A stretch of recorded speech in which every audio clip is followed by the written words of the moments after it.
should put it right here.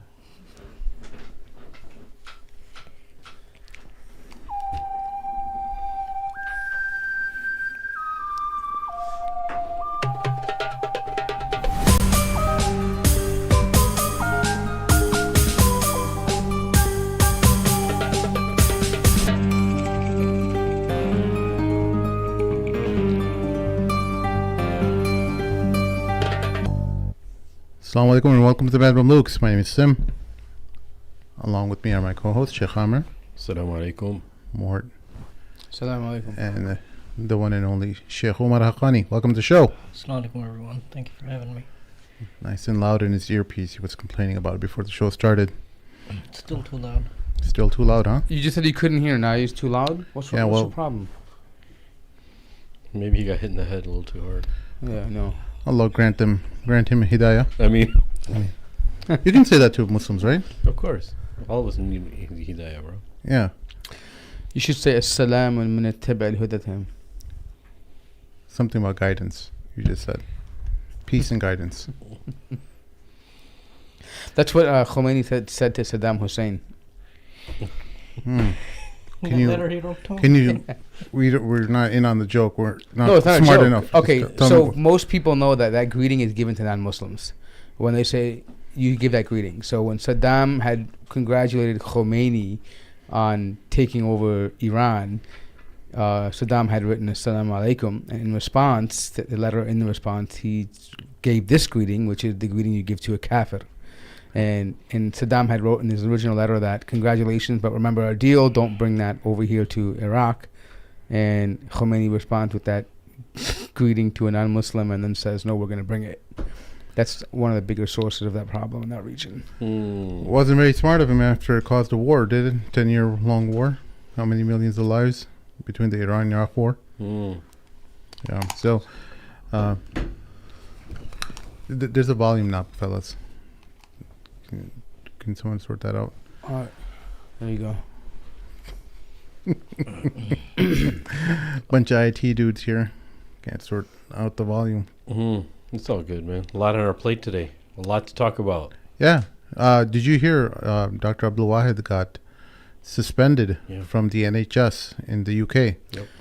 I hope it's with pay so he can get a vacation. Yeah. Well, they wouldn't comment on whether he was getting paid or not, but they did confirm it. Piers Morgan jumped with delight, and he went crazy on Twitter, letting everyone know that that the NHS suspended him. The NHS, for those who don't know, I think it's like a government National Health Service. Yeah, National Health Services for the UK citizens. It's like their welfare program it's their the healthcare program for all the universal healthcare for them. Right. So so they can practice privately, right? Sure.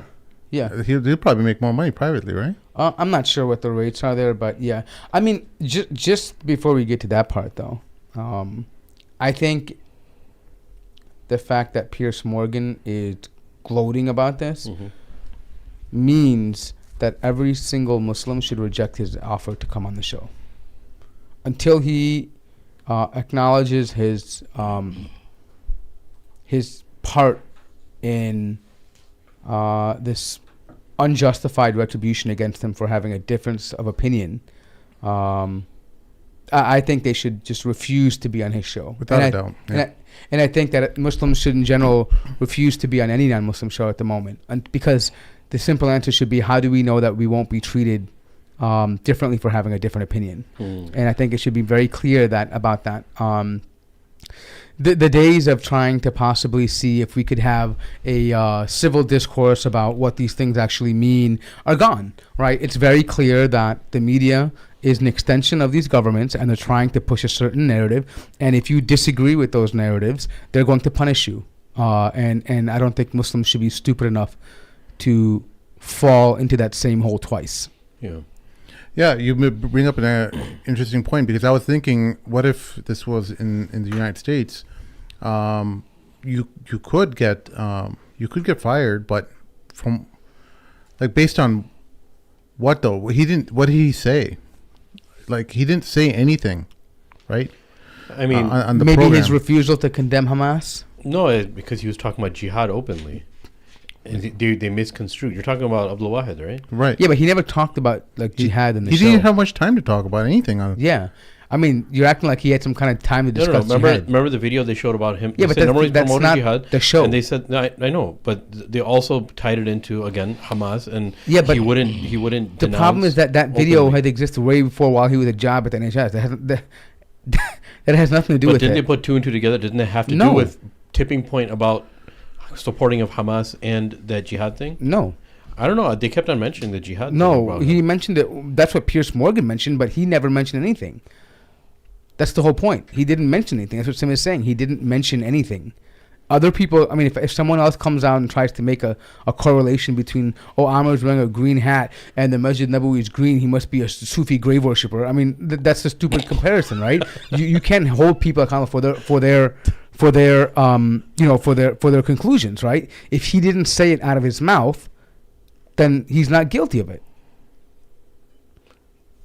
Well, maybe some UK listeners could tell us a bit about what this entails. Like, is he still able to practice medicine, or is this a huge hit on someone's life? I'm sure it's obviously has some financial repercussions, but Plus the embarrassment. but plus the in humiliation. America, like private industry or private healthcare is the way to go. Government healthcare, there are people who work for government institutions, but those doctors don't get paid well. They get financial security, they get great pension plans and all that, but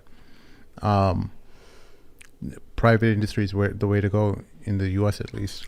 Well, this might be a great way for him to set up a new business model. You know, where you just listen, you have your own clientele, they pay you a monthly subscription fee, and you get to see them and cater to them directly. I mean, just, hey, if you need any business ideas, Abdul Wahid, reach out. I'm sure we can make a plan for you to make money over there. What's the future though for HT over there? Like, do you just change your name? I think the ban is so stupid because the idea is, how do you ban ideas? Right? I mean, the whole intention behind it, you can say I ban Hizb ut-Tahrir, right? But what if they call themselves Headbutt Tahrir. Yeah, headbutters, right? Or something like that, right? Like, how are you going to ban that? You're going to ban that group? How many names do you continue to ban? Right? I mean, because what are you effectively trying to ban here? Are you banning people speaking about Palestine? Are you banning about people who want to politically organize? Are you banning against people who are vocal about Islam? Like, what exactly about Hizb ut-Tahrir are you banning? Extremism. Yeah, but what is the extremism? Yeah, there's nothing really So that's clear. the point. Like, and if it's extremism, which is the concept, well, how far along do you go? If you rebrand the group, does that group get banned, or who defines the extremism? That's the problem. Like, this move seems to be reactionary because they're trying to use them, in my opinion, as an example to punish people who are parts of large organizations that are vocally in support of Palestine. And just throw the label of terrorism. That's what they did. They threw the label of terrorism on Hizb ut-Tahrir, and now it's a banned group. That's another point. Even the term terrorism itself it's meaningless. And I say that because terrorism is by definition not just killing people or murdering people. No, it has a very specific definition, which is in regards to incite fear for political change. Yeah, political motives. Right? Yeah.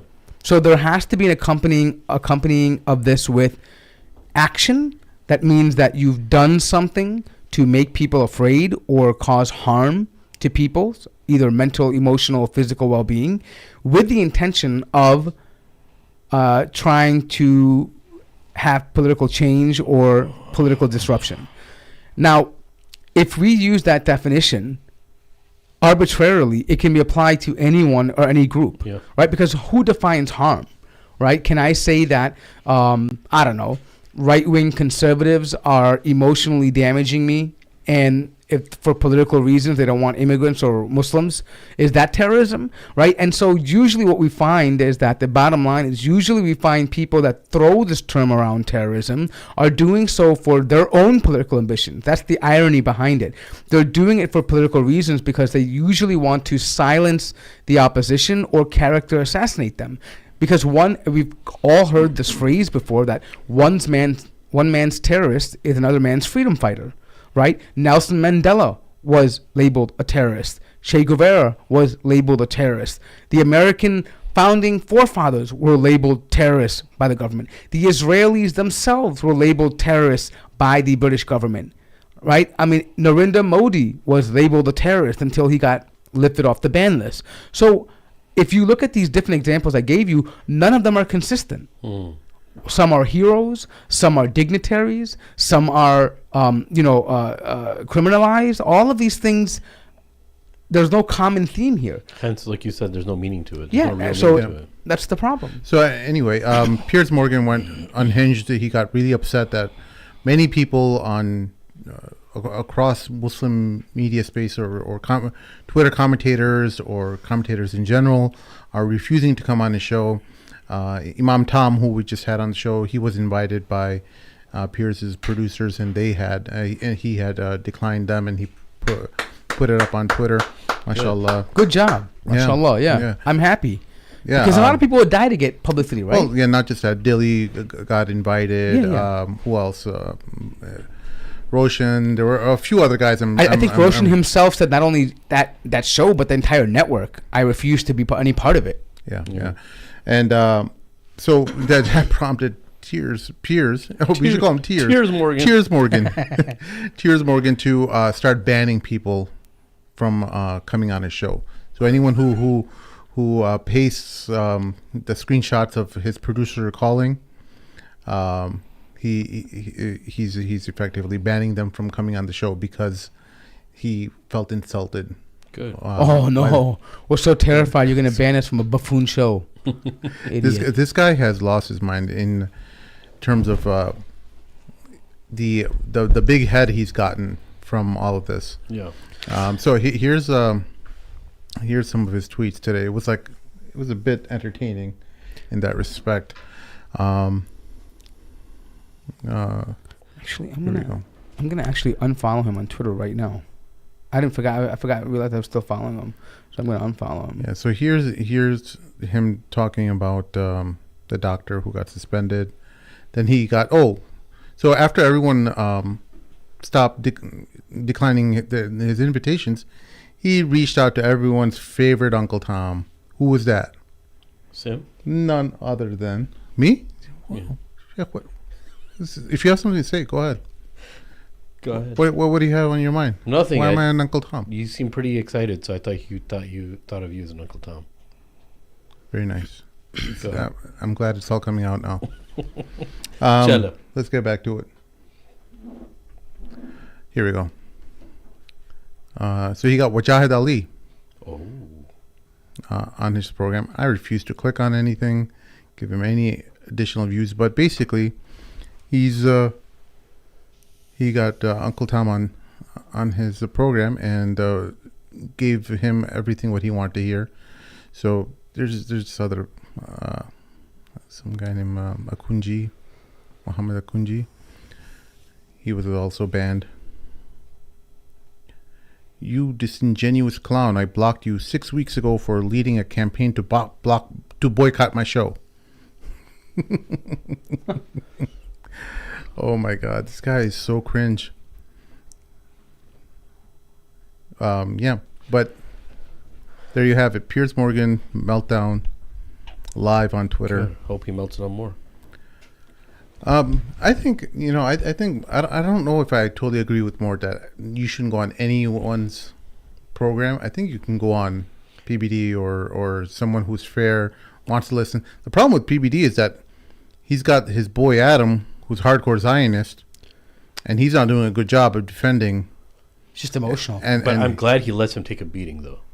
I'm glad he doesn't jump in and stop the beating that Adam takes. Yeah. Bassem Youssef, beat him so bad and there's so many clips based on their argument and debate, and I'm glad that he did. I was thinking while I was watching it, I was like, oh my God, he's going to jump in and defend his boy, but he didn't, and I'm glad that he didn't. So he lets that carry out too. Yeah. Because he's all about entertainment. He knows what's entertaining to the people and not. But as far as, Piers Morgan, the last thing I'll say about him, I always thought the Muslims that he was bringing on from the first show, that he brings them in so he can get a reputation that he brings on pro-Palestinian voices, but it's a double-edged sword, and it's a trap too. He wants to trap them, and for them to say something, so he can let it be known what the pro-Palestinian voice is all about. But he makes it seem like it's all puppies and sunshine. We're going to bring you on. You can represent yourself, but at the same time, he's stabbing you in the back. And based off of that, he gets all the views that he wants, and he keeps a pro-Israeli camp happy, and he suppresses the pro-Palestinian side. He does that all the time. Yeah. And Muslims were giving him props. I can't stand when Muslims give him props. Like, oh, look, at least he did this, and he gave them a voice. Yeah, at least he did, but it's cloaked with something else. That's just the cloak. So I think the appropriate response should be Muslims who are following him, who had a bit of hope, should unfollow him. Yeah. Because we know that, I think we were talking about this with Sami Hamdi, that he almost bumped up 1 million subscribers just by after he started covering the Palestine issue, right? Almost 2 million, I think. Just unsubscribe. Show him that, because he's doing this for ratings. Yeah. These people worship money. Yeah. They worship money, and that's why he's unwilling to condemn Israel, right? Because it's not because he actually feels like Israel could be right. They don't care about right and wrong. They care about the bottom line, which is money. If you attack the Israelis and the Zionists, you lose your money, right? Which is why it's so shocking that PBD, someone who loves money, who's all about numbers, who always talks about the proof is in the numbers and all that, he wouldn't capitalize on the whole Israel-Palestine thing because of his friend being a hardcore Zionist. Are you Adam? Well, he still did though. No. I mean, he did a little bit, just a couple episodes here and there, but he didn't milk it like Piers did. Piers really milked 1 million some odd followers. I think he has a little bit of principles wait, 1 second. There's a difference between PBD. PBD's main source of income is not his show. Piers Morgan, his main source of income is media, right? PBD is a part owner of the Yankees, right? I mean, I didn't know that. Yeah, he's a part of the Yankees, and I acquired him. He has a load of successful companies, real estate. So he's not. I believe his show is more of a project for him and a reflection of how he thinks, how he views the world, how he wants to interact, right? So I can understand why he wouldn't prioritize his show making money, right? I'm sure he benefits from the money, sure, but it's not a main engine for him to make money. I see. I see it more of a project for him, more of something that he enjoys doing, and he likes having these conversations from all different aspects, right? I think for him, here's more insight. I think the problem is that if he gave the Israel-Palestine issue its due, he saw a financial reversal or some kind of repercussions that would happen on his other auxiliary businesses, because he must be doing business with other Zionist clients and stuff like that, and he may upset them. So what he did was some sort of like, hey, you know what, I'm going to give a couple episodes to this and I'm not going to touch it. Maybe. It could be that. I mean, I don't know his intentions, but I've seen him do things that are very unorthodox. Like, for example, he's did a whole video way before he blew up. I started watching this guy a long time ago. But he did a whole, a video series on Iran. And he actually doesn't just do it the route where people bash Khomeini, bash Shias. No, he actually talks about the positive and negative things, right, in a very fair and balanced manner.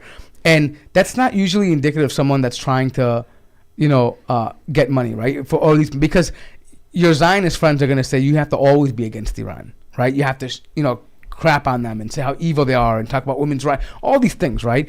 But he didn't go that route, right? So I think maybe, I'm sure he's considering, obviously, business and other areas of impact, but I think I don't think he's after the numbers there and the money there. I mean, I think this is more of a project for him. That's the vibe that I get. I mean, when you're part owner of the Yankees, I mean, you're already in the owner's box, right? You're already there, right? There's that much he can do to you.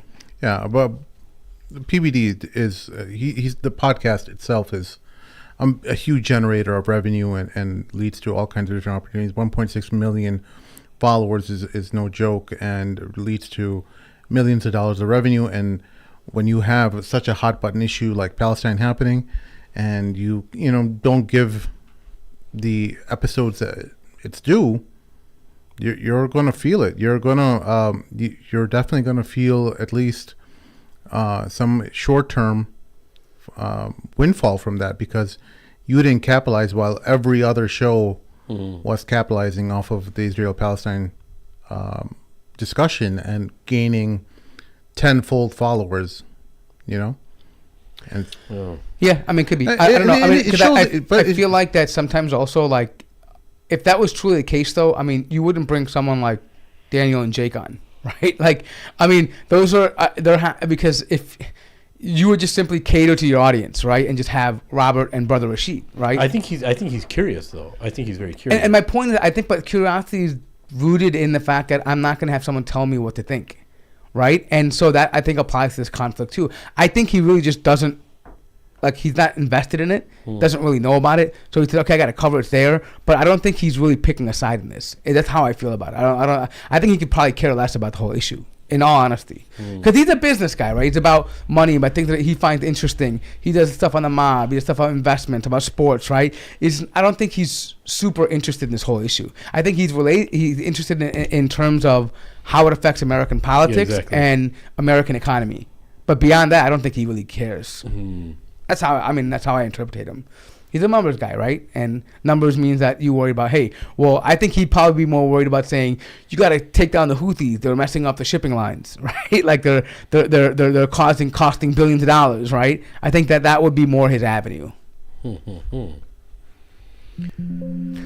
Well, Yeah. Sheikh Omar Haqqani, what brings you to our studio today? You're a very busy man. I don't know. You told me to come here, so I'm here. You just do what people tell you to do? You seem pretty well prepared, mashallah. We're gonna talk about this issue, inshallah, very soon. Okay, it's a weird intro. Wow, Sheikh always makes everything Corny, awkward. right? So corny. It's very interesting. What are you doing here? Oh, Oh my God! He You just just there popped quiet. out of the closet in the background. He's there So interesting. Like, He's there so quiet the whole time. It's meant to be like that. We know we go way yeah, back. I know. You know? I know. He's trying to make you feel awkward. But I don't anyways. have anything of value to add. No, look, the reality is this: Muslims are almost getting burnt out with the amount of destruction and oppression and violence that. I mean, we're still in the thick of the Palestinian issue, and we have all these other political issues that Muslims are dealing with, trying their best to extinguish these fires. And then we have the issue of India that doesn't seem to be going away. And, it's in the media now, and it will be. It's going to be there for a long time. And Indian Muslims are facing the brunt of a major,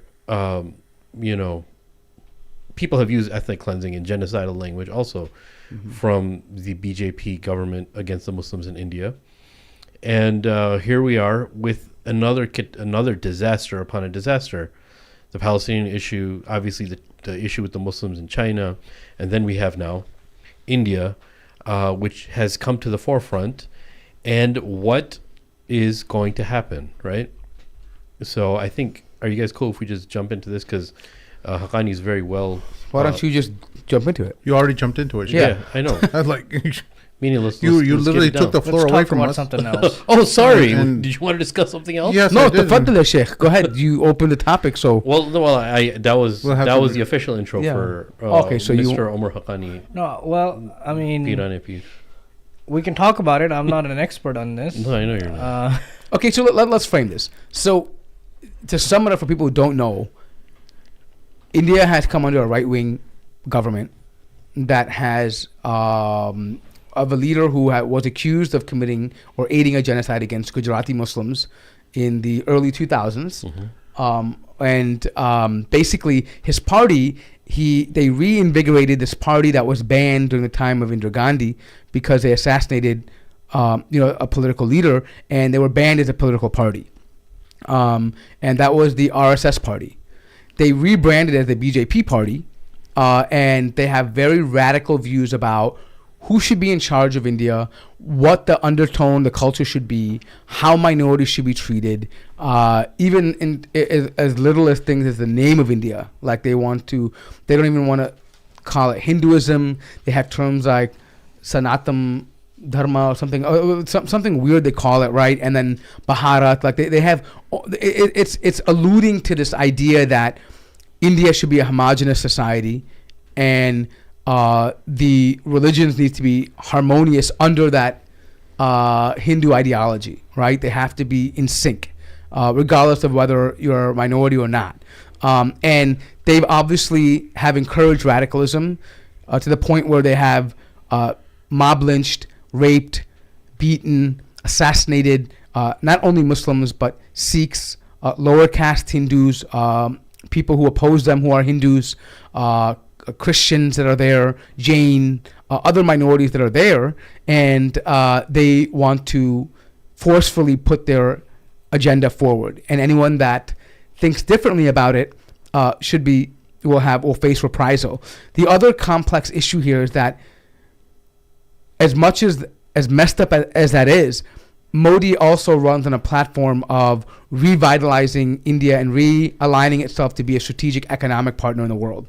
And he's done a lot of work in that area to put India on the map in terms of in industrial capabilities. Economic superpower. Yeah, I mean, but in economics, we're talking about industries, right? So like manufacturing, tech support, education, healthcare, tourism, things like this that he has encouraged certain farmers and farmland and solar initiatives.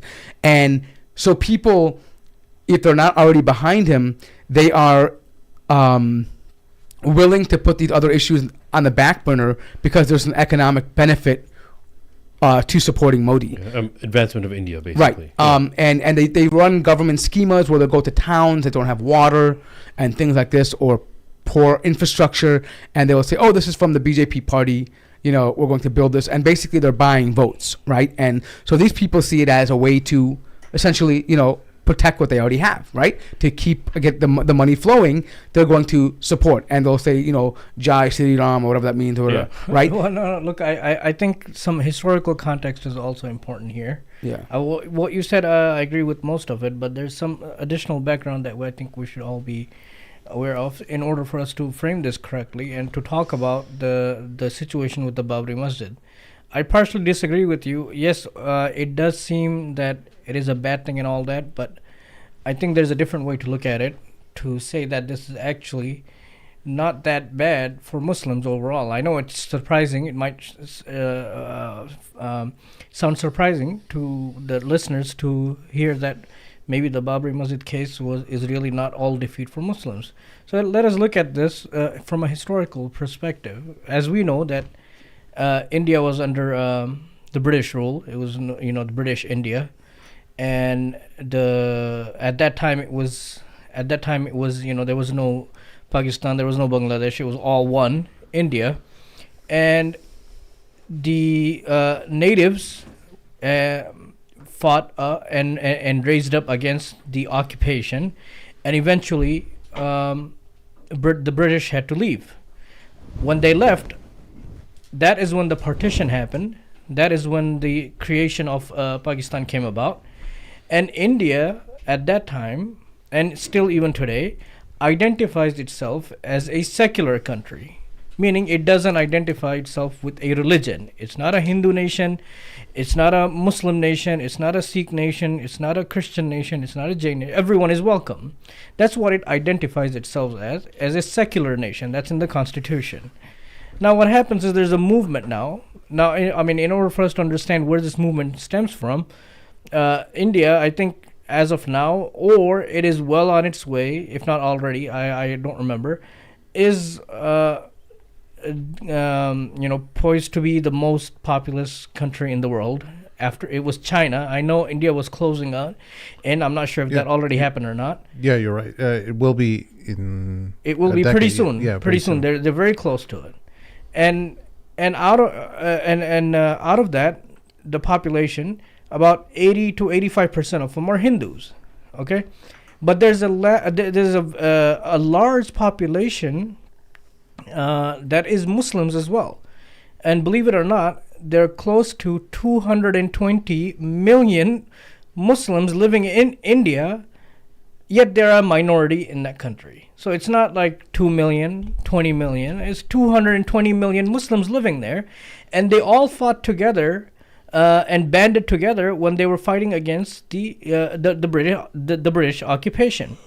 Now, out of this emerged a movement by some fundamentalists or hardcore Hindus which identify themselves as the Hindutva movement. And what this movement is basically that this country is not a secular country. It needs to be a Hindu nation where everyone else is beneath us. The Hindus are superior. There's no secularism or any of this. The Christians, the Muslims, the Jains, and everyone else, they all need to fall in line. We're the majority. This is a Hindu nation, and that's basically the ideology in summary of what it is, and that's where all this stems from. Now, coming back to the story of Babri Masjid, I mean, it's going to take us hours and hours, but to summarize it, basically this was a masjid that was there for about 500 years. 500 years. Who built it? It was built by during the Mughal Empire by a person named Babur. Therefore, the name Babri Masjid. Okay. Now, this masjid was built in the year 1528. Now, this conflict did not happen overnight. It started, several years later after the masjid was built. So history tells us that it was built in 1528, and then the first recorded conflict happened in 1853. So 1528, from 1528 to 1853, there's no recorded conflict of what happened, any conflict between Hindus and Muslims. In 1853, the first recorded conflict happened, which is where some Hindus lay claim that this mosque was actually built on top of a there's two things. It was built on top of a temple, or it was built on top of a place that they say that one of their lords or one of their gods or one of their deities that they worship, Ram, that it's built on that. Okay? Wait, So it's built on top of Ram? No, his place of birth. Oh, okay. His birthplace. Therefore, it needs to go. So the British, being doing what they do best, they said, you guys stop fighting, let's do something here. Chill, guys. So Play cricket. So in 1859, the British came up with a solution. They said, let's share the space. Now, if you look at the pictures of the mosque, you'll see that there were three domes. There's a center dome, which is a huge dome, and there are two domes next to it. Now, the Hindus, they claim that the center dome marks the spot, right under it marks the spot where Ram was born. Okay? Now, the British, they said, let's come up with a solution. Why don't both of you pray together? So the Muslims, they were asked to pray in the inside of the mosque. And the mosque had a courtyard which was outside. So the Hindus were given permission to pray outside in the courtyard or worship in the courtyard, and the Muslims were praying inside. Therefore, it was, they basically kicked the can down the road, because, they probably knew that they're not going to last there too long. But this is, in 1859. Long story short, they were praying, they were worshiping, and so on and so forth. Then, the partition happened, 1947, 1948. The British end up leaving. Now it's a new nation. It's establishing itself. India is split in two different countries. India is separate. Pakistan is separate. It's a new nation. They're trying to figure out everything: economy, military, property dispute, territorial dispute. There's the issue of Kashmir. They immediately went to war. There's so much that's happening there. So what happens is, in 1949, a group of Hindus break into the masjid overnight, and they place an idol of Ram inside the mosque. And they claimed that he magically appeared overnight. Therefore, it's telling them that, look, it's his birthplace, and he made himself appear. He's there now. All of this has been debunked now because the person who went and placed the statues admitted that he's the one who did it. Okay. I mean, if he's gonna magically appear, why not magically destroy it?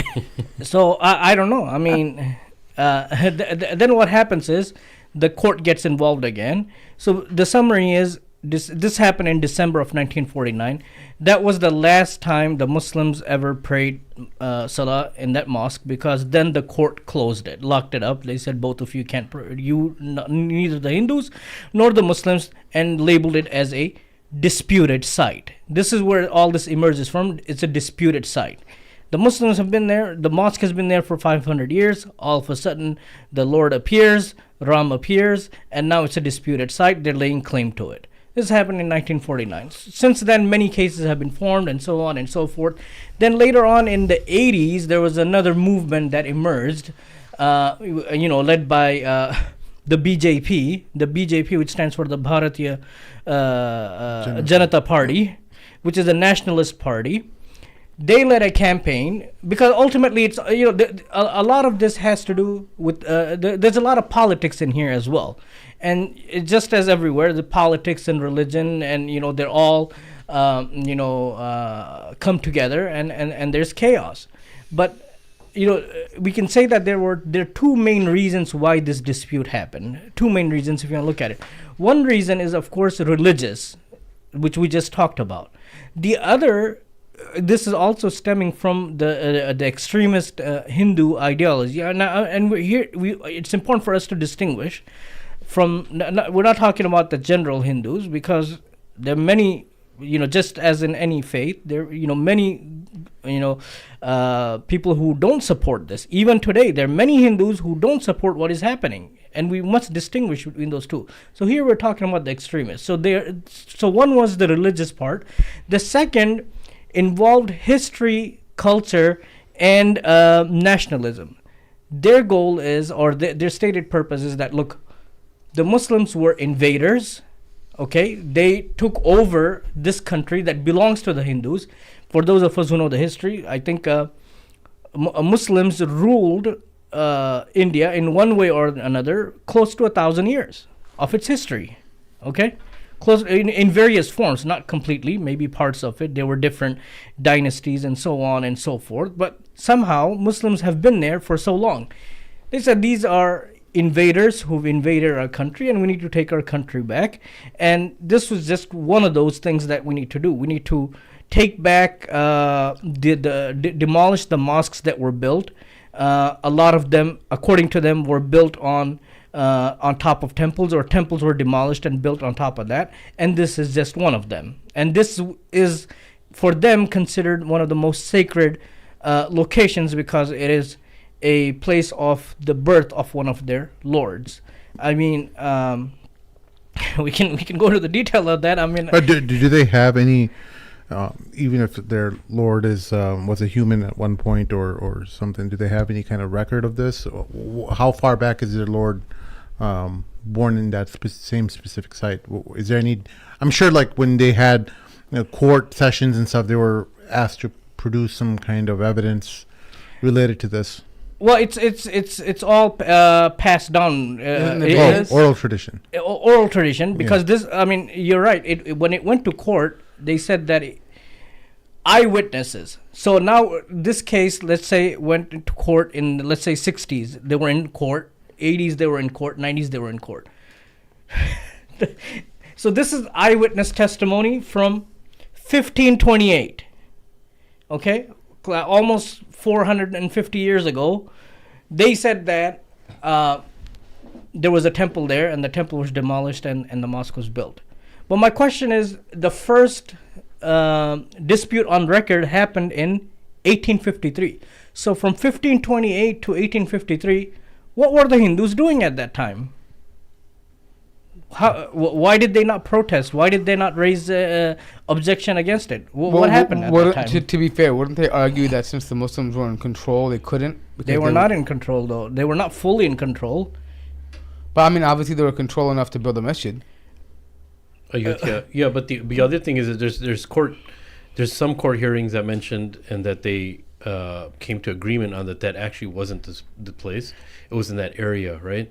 And that's what the dispute that many Muslims of Ayodhya have, that they refer to that court hearing, and they decided that actually wasn't the place. No, right? No, that's not what happened. So let's go in order now. So what happened in the 80s? The BJP is leading a campaign. They're saying we need to build the temple. The temple is going to be built. They hold a national campaign, a national rally. BJP leaders like Advani, who's known for his extremist views, they lead campaigns and rallies.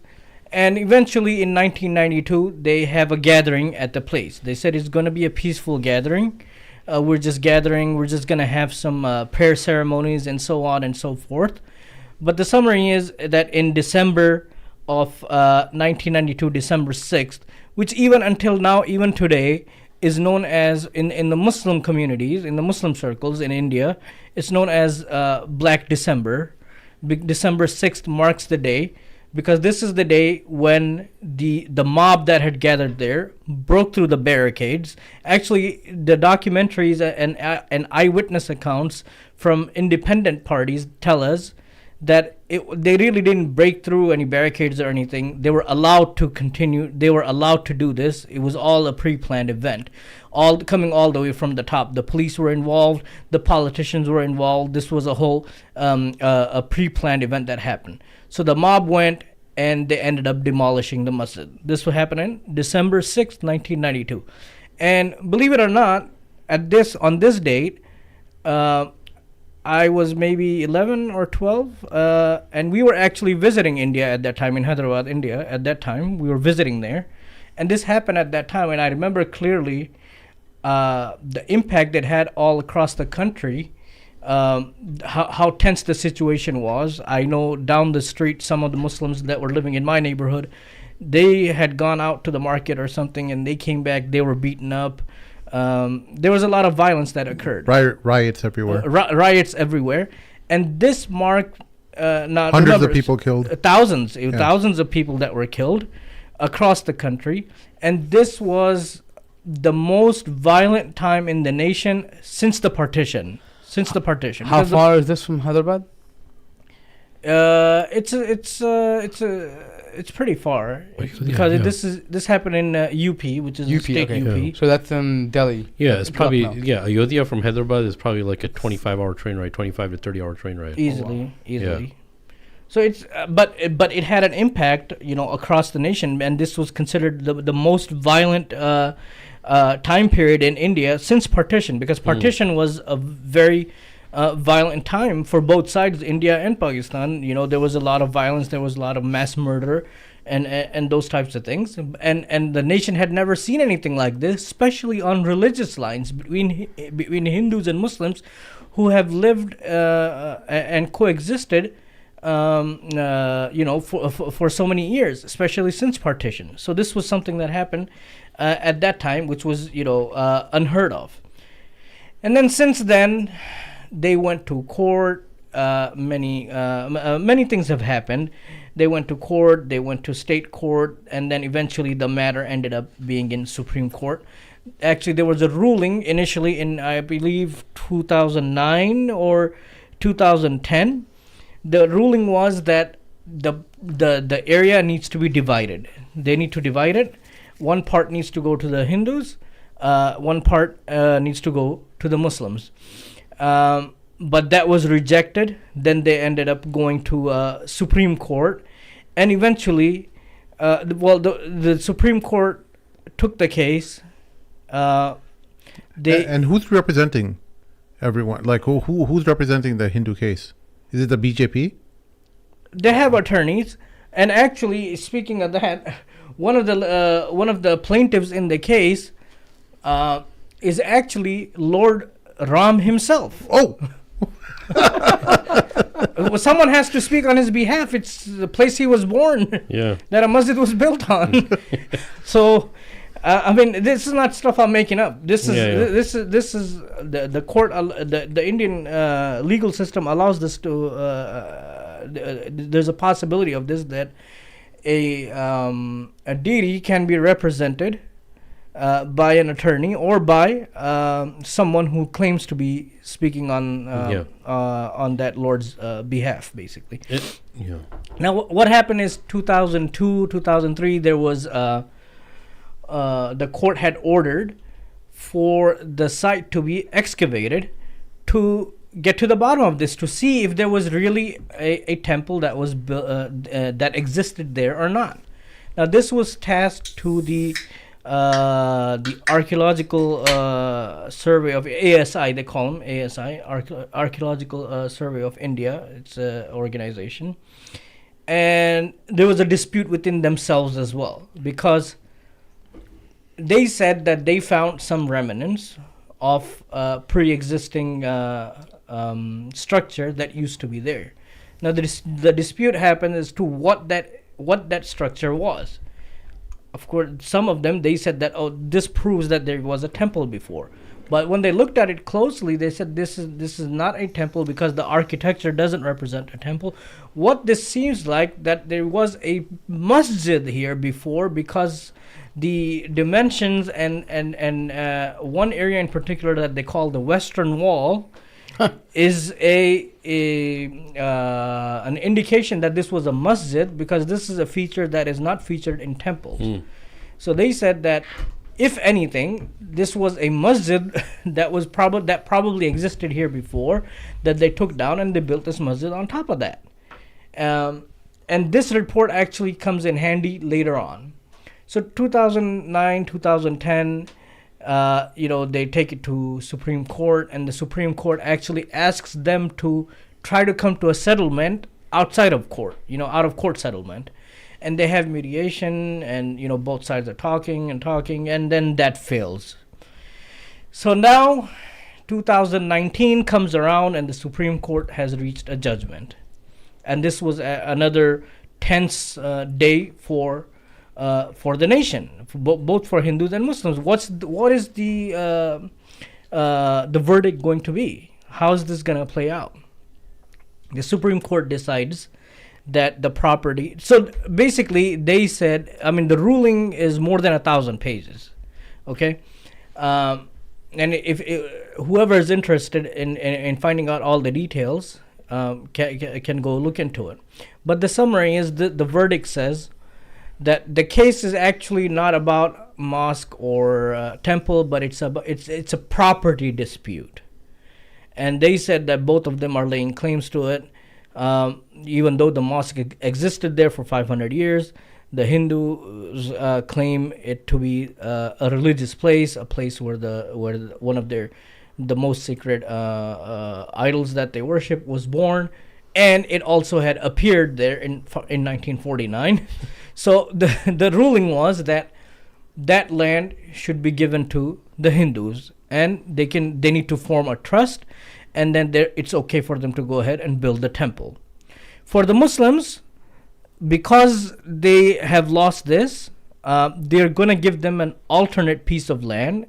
They gave them 5 acres of land at a distance from where the original masjid was. So of course, for Muslims, this was looked at as a defeat for them. The masjid is lost. Now the temple is coming up there. There's still hundreds of Muslims that live there even today, that live right next to where the temple has been built now. And as we know, Monday, the opening ceremony of this temple took place, and many people, many analysts, and even Hindus, they say that we're not sure if we came to the opening ceremony of a religious temple, or we came to a political rally for Modi. Or a robotics convention. Or a robotics convention. I'm not sure about that. Because now, as you mentioned, Modi has been using this for his political benefit. And he has a long history in this as well. Because what had happened is almost exactly 10 years since the destruction of Babri Masjid in 1992. In 2002, there was the Gujarat riots that occurred. And this actually started when there was a train that was coming from Ayodhya. Ayodhya is the place where the temple was built. They were coming back from there. And the reason has never been really uncovered, but there was a dispute, there was a fight, something happened, and there was a clash between Muslims and Hindus at a train station, and eventually there was fire in the train, and about 60 or so people were killed in that fire, and which happened to be, unfortunately, a lot of Hindus.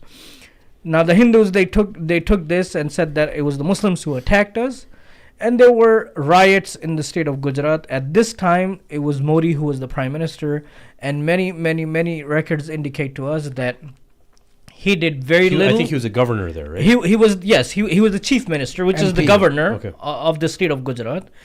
And many reports indicate that he actually facilitated the mobs running wild and murdering Muslims, and close to 2,000 Muslims were killed in these riots.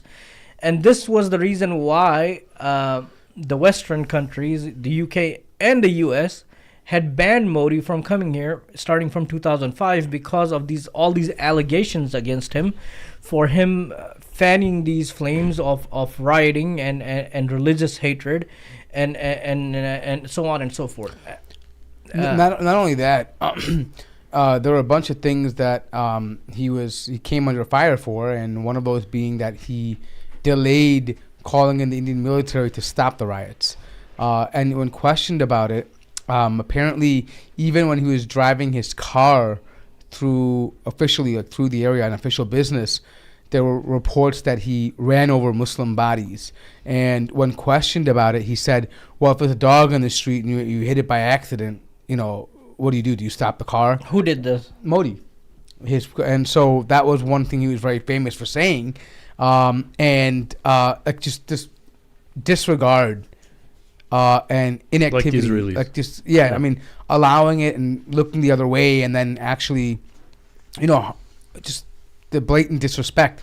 That's what originally got him to be put on a terrorist list, because he was associated with a party that has these right-wing leanings, and they were behind the Gujarat riots. I don't think it was a terrorist list. Basically, he had a visa. The visa was revoked, and he was not welcomed here. He was an unwanted person here. Well, there were reports that he was on a terrorist list. Just it wasn't publicized. But for Canada, for sure, he was. Other places like this.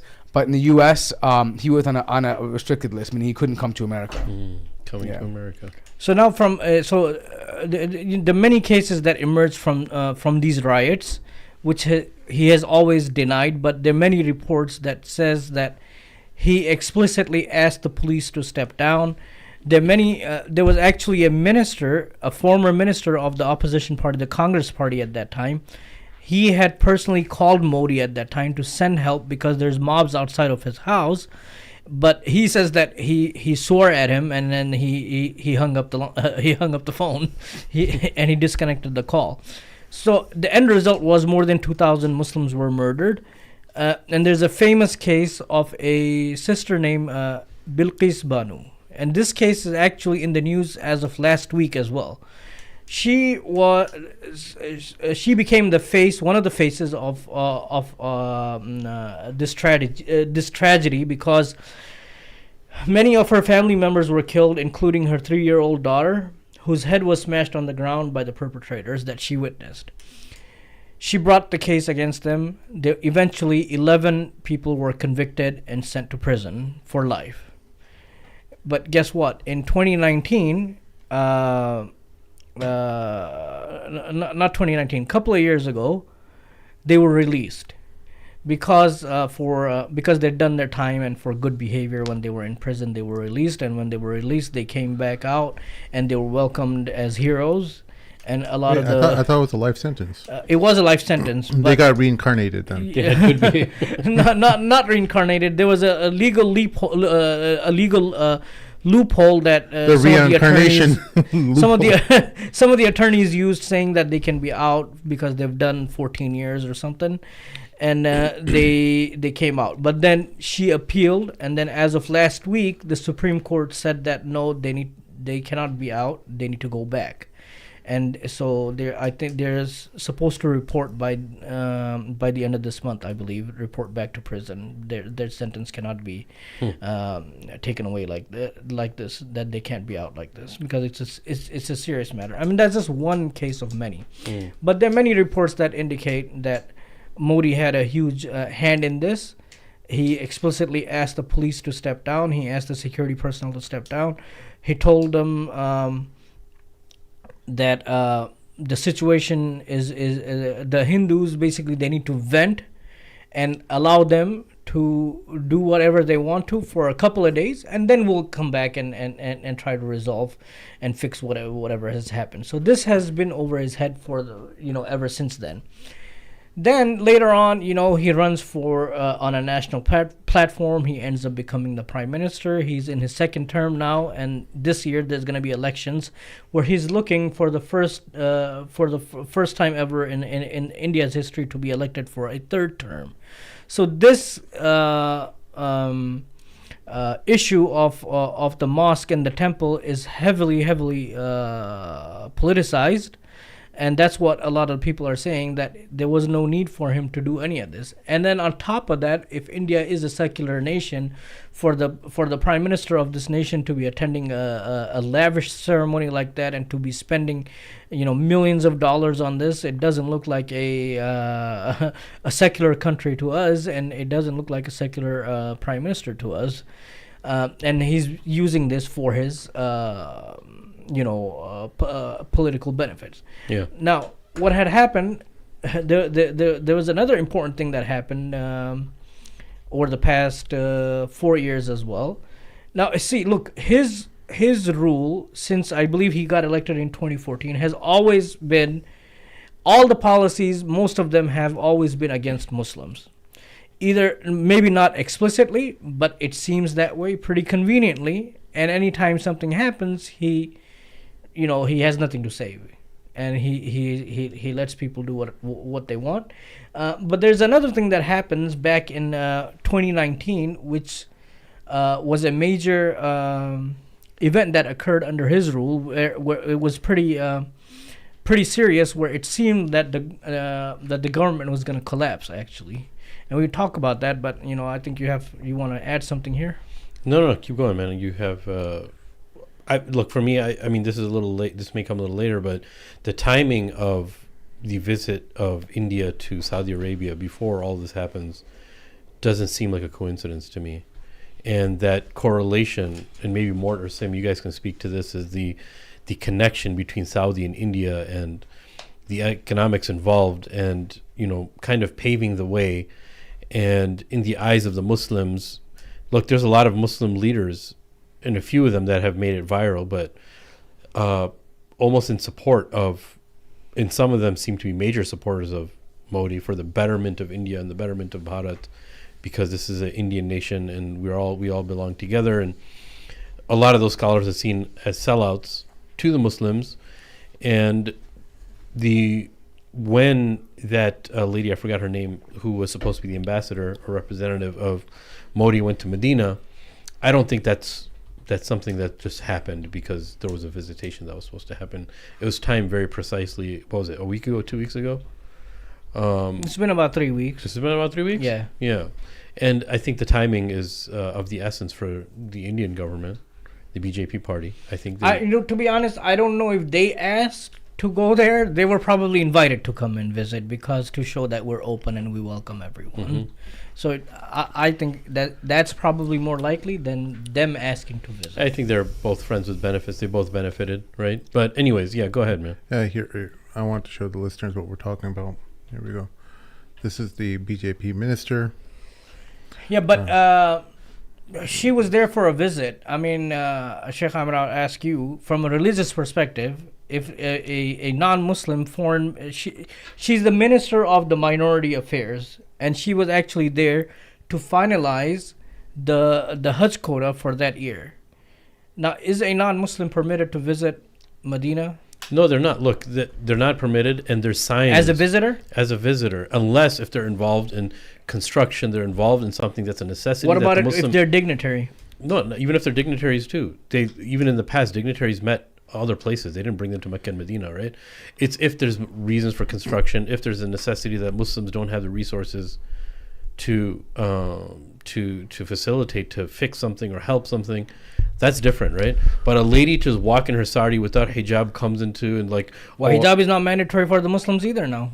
yeah, but this is Why would it be applicable This to is her? Medina, right? This is different. Isn't there a clause وهم صاغرون if they're gonna enter, if they're gonna be in the area? Because I believe that some of the Sahabas, like Ibn Abbas, they differed over this. Like Umar bin Khattab, they wanted no mushrik in the area, but they argued, they were on the ijtihad that as long as they are subdued and they are enslaved or whatever, at that point, that's the only time they can. Yeah, they cannot be we're free talking about men. slavery. Like Yeah, we're talking they about cannot be- slavery. We're right. talking, that's different, right? This is a lady. Look, this is something that we really have to think about. Like Medina is a very, very important place to Muslims, right? Look at Imam Malik, rahimahullah. Sweet He said, Medina. yeah, sweet Medina.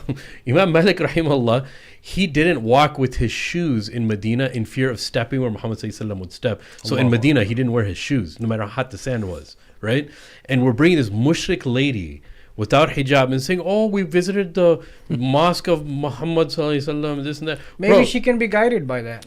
maybe she can be guided from the outside his skirts from Muhammad sallallahu alaihi wasallam in the ground where he's buried, bro. That sand is much more valuable than her and her family. No, of course it is. Of course it is. But no, I'm just saying. I know what you're saying. I but mean, let's have a puja there too. Maybe it can be guided. No. She came there for a visit in her capacity as the official dignitary of a foreign government.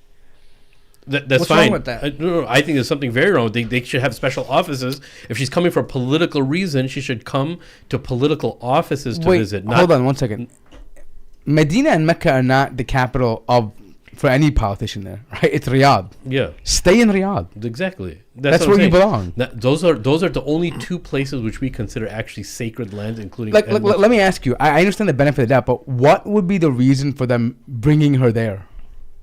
No, let me ask you another question. They're lessening. 1 second. They're No, lessening. I want to ask lessening the him. load. I want to ask him, like, what would be the possible diplomatic reason for bringing her to Medina? There's a reason why he's laughing too. But go ahead. Maybe they are hoping that she's gonna be guided. Okay, but why wouldn't they It's take a her to form like? of dawah. Why wouldn't But they? Why wouldn't they take her to the Darth of like Salih Fawzan? Let me. She doesn't understand Arabic. You have a translator. Let me ask you a question. Is there different rules and regulations for the mushriks that may come to Medina and Mecca? Is there a difference between Mecca and Medina? There's different. Look, but you said something very key. Mushriks is something that's a huge no-no in these lands. Polytheists. Right? Yeah, polytheists, right? Those are very, very Pagan. like you have to think like 100 times before you bring a mushrik there for a really good reason. But she's It's not like visiting. Ahlul Kitab. She's It's an not like a Jew official and dignitary from a. sorry. Listen, she's an yes. official dignitary who came there for the benefit of the Muslims to finalize the number of Hujjahs that are gonna go Listen, from India listen. for Hajj this year. Do you know what this is like? This is like Modi saying, "Oh, we beat the triple talaq." Right? Yeah, Who yeah. cares the benefit of the Muslims? There's a right way and a wrong way to do something. You cannot benefit the Muslims by doing haram. Yeah, and no, It doesn't work that way. And I'm saying this here.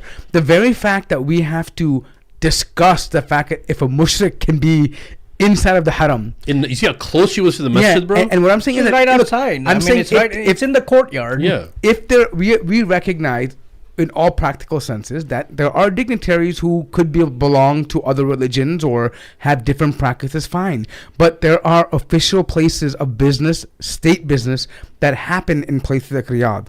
You can go there and do that and have all your negotiations you want and get benefit from that.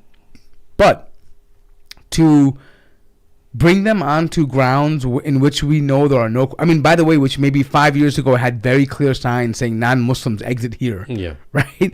To bring them... I don't think there's a question about whether... It's not even about mushrik even. Like, just a non-Muslim in general being within that area is something that I don't even think that... I mean, it's mind-boggling to me. I'll give you the benefits. I'm not arguing I know you're not. for Look, her. look, I'm just asking. But these are questions people have. No, How are you they're gonna very answer valid them? questions. But I'll say this: look, it's one thing I can give a little bit of leeway to the understanding of somebody saying, you know what, there's a group of people that are here from, for instance, whatever country, and they're really, really interested in knowing about the history of Islam, and they're actually very, very sincere people, and this is a group of people, we're going to bring them into Mecca and Medina, and the government can allow that. That's fine, right?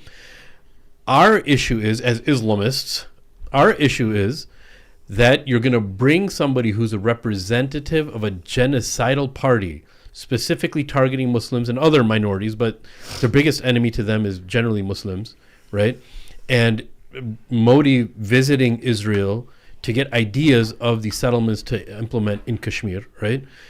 These aren't just like one-off things. These are real issues. And then he doesn't come himself, because why didn't he come himself? They knew that if he did, all hell would break loose in Saudi Arabia.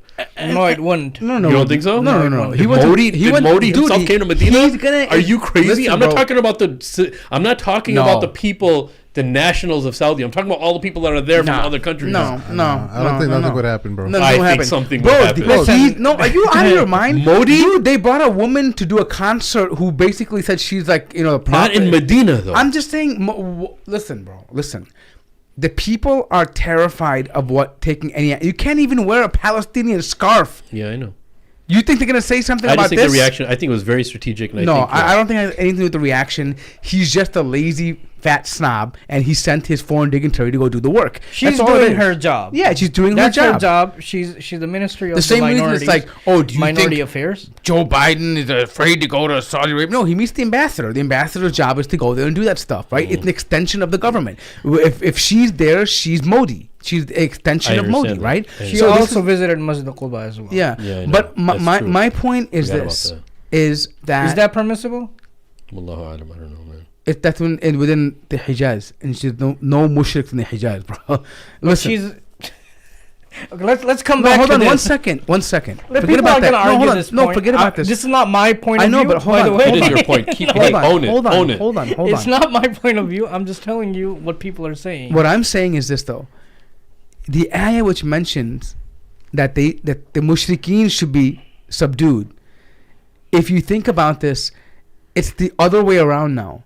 The Saudis are acting like they're subdued and presenting this pagan foreign dignitary the opportunity to go to our holiest sites to impress them, to almost like to beg for their approval, that look how gracious we are, look how nice we are, you can come to our most hallowed sacred grounds and take a picture there and say you visited, when in fact it should be the opposite she'll be way. guided. I hope that she'll be guided. Inshallah, but at the moment she's not, so stay the hell out of there.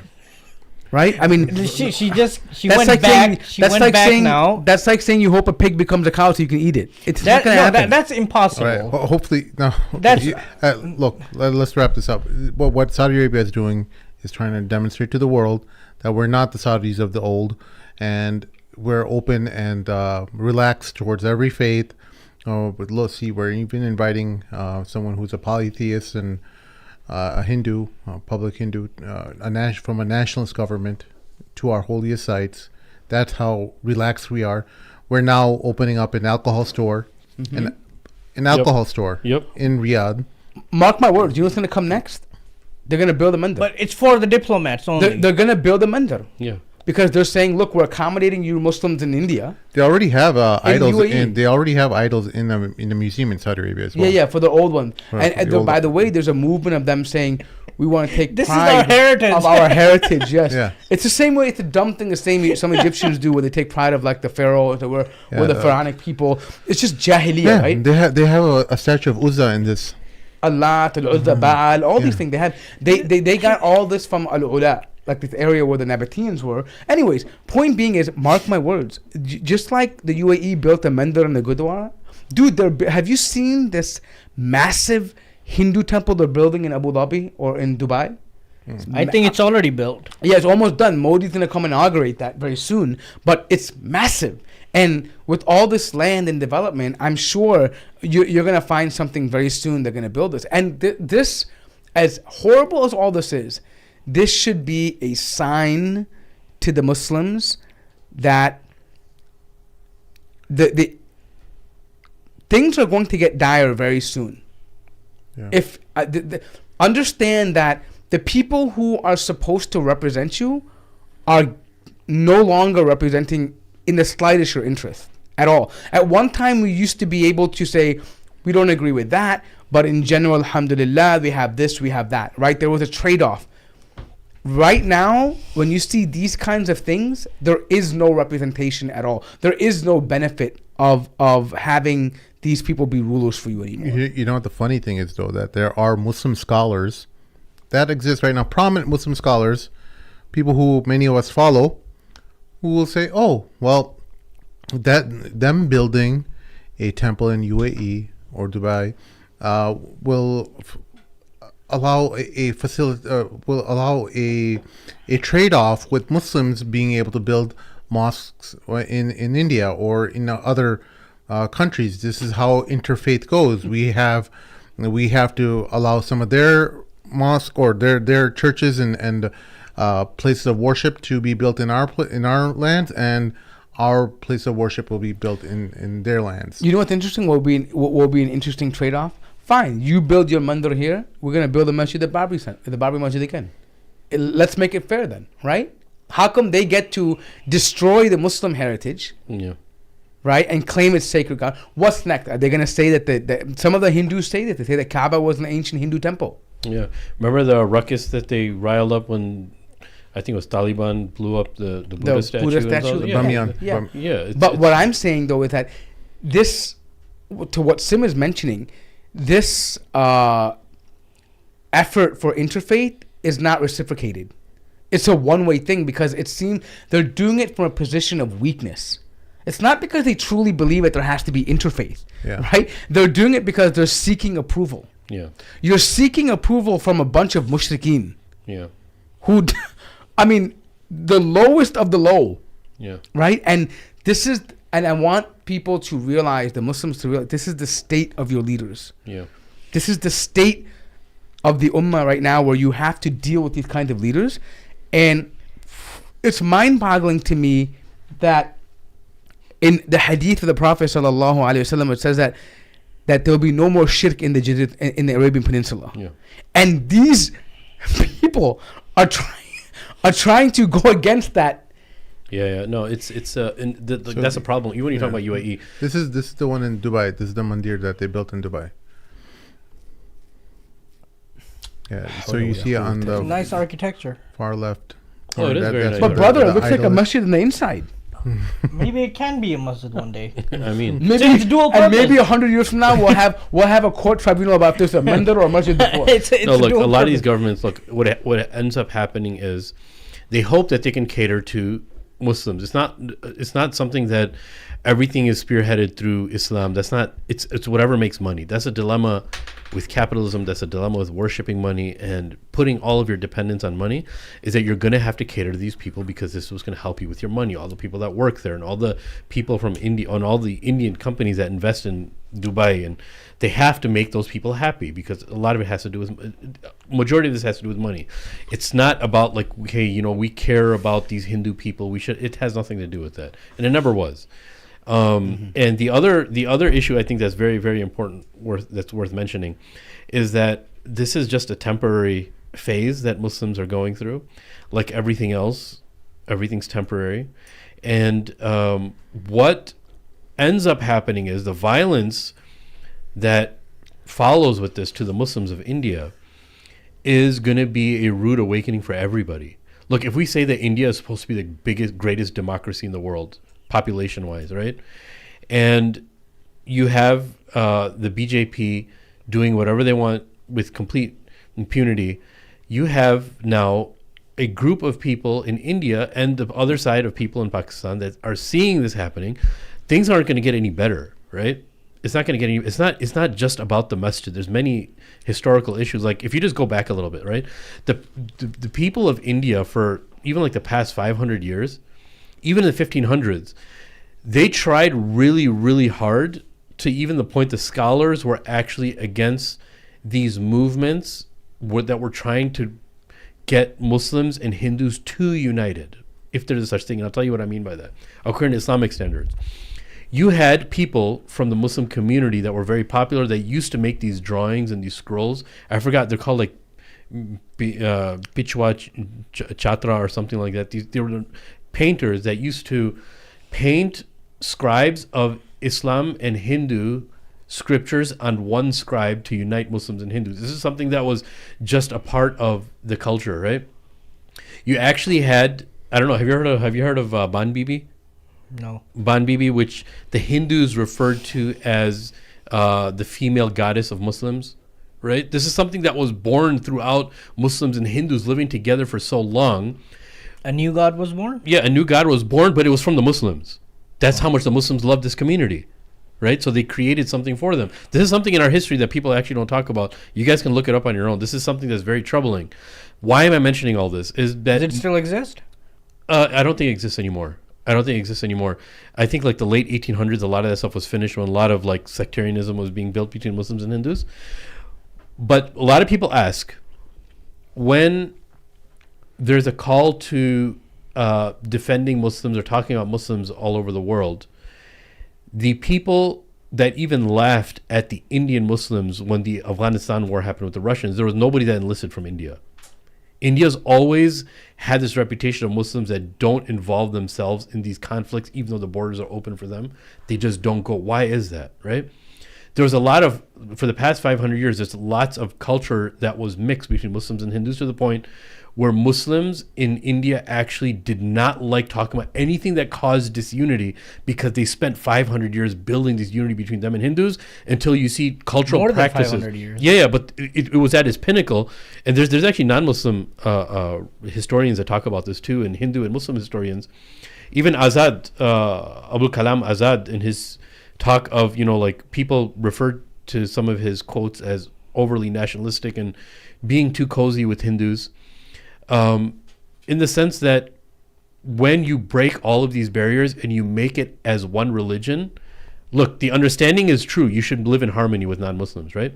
But not at the cost of overly indulging yourself with their religion until there's this Venn diagram between you and their religion, because it's shirk. And that's what ended up happening. So what ended up happening now is slowly the call to arms for anything for Muslims, because of this huge society that we're living in, became something that was very looked down upon, even on the scholarly class.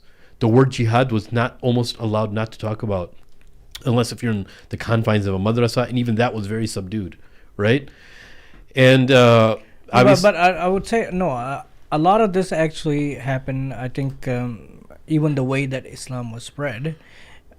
Many scholars, they talk about this, that it wasn't spread with the proper understanding. It was more of the mysticism version, yes, where I love you, you love me, we're all one. There was never really focused that much focused on Tawheed and the basic fundamentals of the faith. Yeah, that is what has to not ruffle feathers. Yes. Yeah.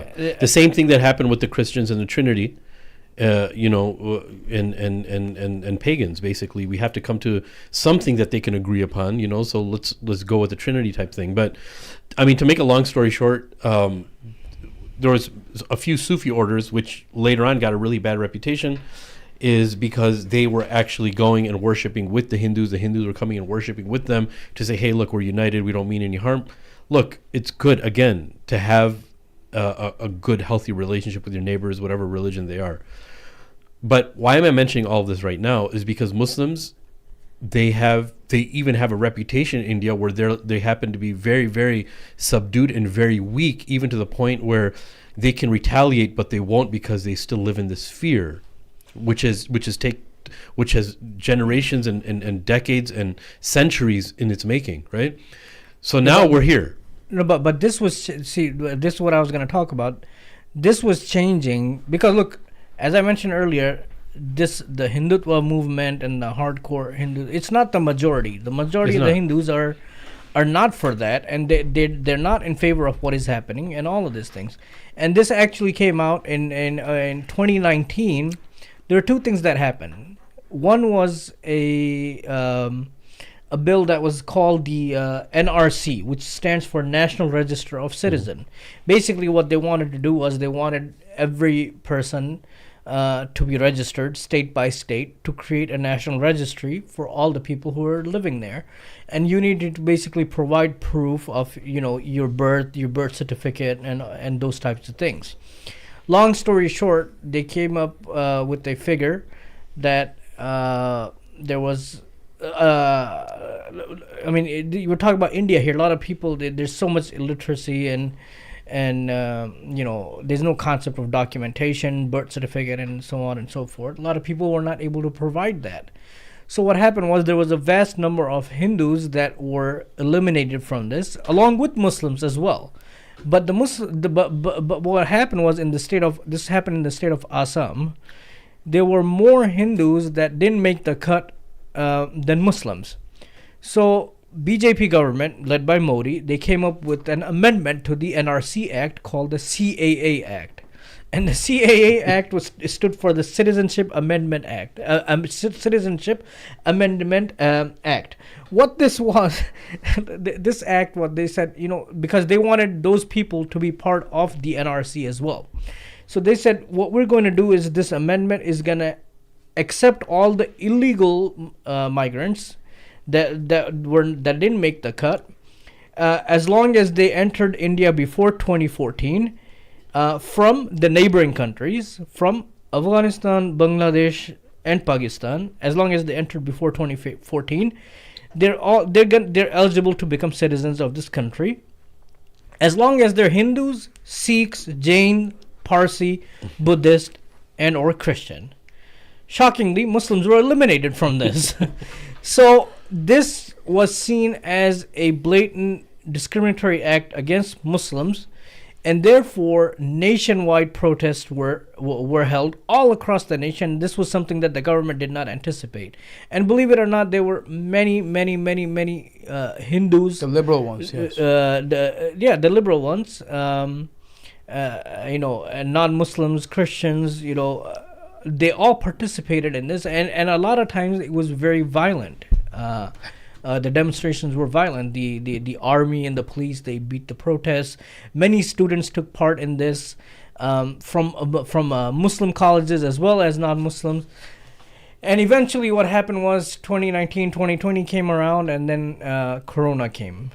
So that basically put a halt to this. And this is still in the court. It's in the court. Many different groups have filed cases against this, saying this is discriminatory. Many states have rejected and refused to implement this. They're saying that this is clearly eliminating Muslims, and we cannot allow this to happen, and therefore it's in court. So this is another legacy or part and parcel of the BJP government that is looking to return to power for a third term. Okay. But I want to come back real quick. I know to the conclusion of the Babri Masjid case, what it means for Muslims and what the future holds. But you want to? Yeah. So how much? What's a percentage? I actually don't know the percentage. What is a percentage of Indians that support BJP Hindutva ideology? How many people? What's the percentage of Indians? That's a hard question, because it's not just about BJP ideology. There's, like I said, there's our economic benefits for having Modi in power.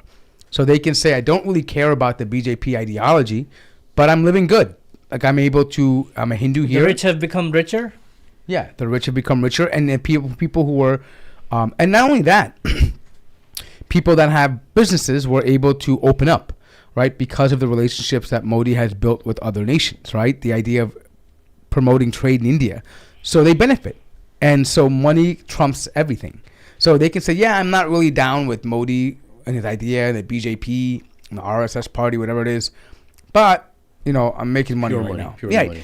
And, like he mentioned, there's a pretty sizable, large, liberal Hindu background community that is very vocally against Modi and the government. There's one guy I particularly follow on Twitter. His name is Ashok Swain. And he always highlights another guy named Shashi Tharoor. They highlight all these inconsistencies that the Indian government has. And I just wanted to say that I was just going through his tweet right now, and imagine this. A lifelong Indian is saying, if you are a Muslim in India, you have no one, I repeat, no one to save you from the wrath of Modi. That's how they feel about this. And these are Indians who are Hindus, and he's an academic within academia, in political science, and they study these things, and they're talking about this impending genocide of Muslims in India. And this is one of the reasons why even some of the very left liberals in India are upset at even other liberals in India, because they have been largely silent. They may be liberal in their view, they don't vote for Modi, but they're silent on these issues. Why? Because they're choosing to benefit from what the government is offering in place of doing what's right. So, Babri Masjid or not, and all these things, right? Today and in the now, there's a real and legitimate threat to Indian Muslims, and the reason why part of this is tied, and I'll just mention this, is there's two main things here. India wants to do what Israel does to Palestinians to the Muslims. That's why they're so actively in support of Israel. They know that they can use a page from the Israeli playbook and demonize an indigenous population, otherize them, take their lands, criminalize them, all these things. And ethnically cleanse. Right. Yeah, making unlivable conditions. Exactly. And then, but I just want to say, now, what is the solution here? And I mean, part of the problem is this. You guys mentioned some of it. Muslims in India, for a long time, lost the spirit that we've talked about. That is, that Muslims are uniquely different. And they lost that. They tried to blur that line. And the result of that is that you have, not only in the beginning was the religious implication, meaning that you're having things like Din Allahi and universalism and people praying in mandirs and temples and exchanging holidays. It's gotten to a point now where if you were to represent any form of normative Islam, it's seen as radical. Because that's not the Islam that they want you to have. The Islam they want you to have is the one that celebrates Diwali with them, that does puja with them, where they can come to your house and break fast with you in Ramadan. They can walk into your masjid, that your daughters and sons can get married to each other. All the top actors of Bollywood are Muslims. Exactly. Half their mothers are Hindus or fathers are Hindus, and they have mandirs in their houses, and they go to Jummah on Friday, and they get married to Hindus, and their daughters marry. This is part of the problem, right? We're to the point now that if you were to say that, no, this is not what we're allowed to do, well, brother, you're a radical, right? The basic tenets of what and this happened, it's a lesson to learn for Muslims that are living outside of India as a minority population. Yes. No matter how large of a population you are, 40 million Muslims, that's larger than Pakistan living inside of India. Right, they're the largest Muslim concentration outside of, the largest Muslim country is Indonesia, but as concentration of Muslims is India. Muslim minority living. Yeah, and despite having that, right, these changes can happen if you don't safeguard your religion, if you don't take care of it and say, listen, we have to be uniquely different. We have to stress the importance of Aqidah. We have to put these lenses on and view the world through Islam. If we don't, we're going to lose this. It took only 2 to 3 generations for them to completely be neutralized. Yeah, completely. But let's go back to, I want to wrap this up. The verdict for Babri Masjid and the building of the new temple. What does this mean for Muslims? Of course, it's not what the Muslims had hoped for from the Supreme Court, but they should look at it a little bit from a an optimistic view. One is that the judgment never said that there was a temple there. That's important for people to know, especially for Muslims to understand. This case went on for many, many, many, many years. And after numerous excavations and so on and so forth, the Supreme Court of India concluded that the masjid was not built on a temple. Yeah, that's what I said. I know, but people don't highlight this. This absolved this false narration that the masjid was built on the temple. They keep claiming ASI found remnants of a temple, but the Supreme Court does not cite that. Right. In its final verdict, it doesn't cite that. So this absolves the Muslims, saying that the Muslims did not do anything wrong. They did not demolish any temples and built masjids over that. They keep talking about the Muslims are going to take over. The Muslims are here to erase our history and the foreign invasion and so on and so forth. And as I mentioned earlier, Muslims have been there for hundreds of years, and they ruled in some form or another. And if they were really like that, Hinduism would have been eradicated from that long time ago. Yeah. But that's not the case. It was never the case, and it will not be like that, because that's not what Islam teaches us. The other positive things so people should look at, and they should talk about this, that look, the Supreme Court that you guys fought a case for, the verdict says that the masjid was not built on top of a temple. That's an important point. The second thing is that one thing that everyone agrees on that cannot be disputed was there was a masjid that was there that stood there for 500 years. That's indisputable. The Hindus know that, the Christians know that, the Jews know that, and the Muslims know that. That's something that's indisputable. What's also indisputable is you guys tore the masjid down. That's indisputable as well. Mm-hmm. Everything that you're claiming cannot be proven, but everything we're saying can be proven. Mm-hmm. We're proving to you for 500 years that there was a masjid there. We're proving to you that in 1992, a bunch of a mob went wild and you tore that masjid down. In 2024, you built a temple on top of a place that a masjid had existed for sure. Everything that you're accusing us of doing, you guys have done it. Yeah. And it shows. So you're I don't know what's going to happen in our generation, but the future generation is going to definitely know this, because this can be proven without a shadow of a doubt that a masjid existed there for 500 years. You say that a temple existed, but you can't prove it. The Supreme Court did not rule in your favor. It didn't say that there was a temple that existed there, but a masjid was there for sure for 500 years. You took the masjid down and you built a temple on top of a place that a masjid existed. So everything that you accuse the Muslims of doing, you have done it, and history is gonna bear witness to what you've done. And history is gonna repeat itself. It's gonna repeat itself. But let's real quick. I want to wrap up in the next minute. Now, what happened to the 5-acre land that the Muslims were given to build a masjid? The temple is built. Where's the masjid at? The masjid is not built yet because for a few reasons. One, they were still discussing. The land was given to a group called the Sunni Waqf Board. They represent the masjids all across India. They went through different plans to, what kind of masjid they want to build, They talked about building a museum as well along with the masjid. Now there's talk of building a masjid and a hospital. They're still going through different ideas. That's one of the reasons why it hasn't been built. The second reason is funding for the masjid. You took our land away on which the masjid was, and you gave it to them. They built a temple. You're giving us this piece of land. Who's going to fund the building of the masjid? The government should fund it. Why should the Waqf board fund it? Even though they can if they want to, but they're not going to.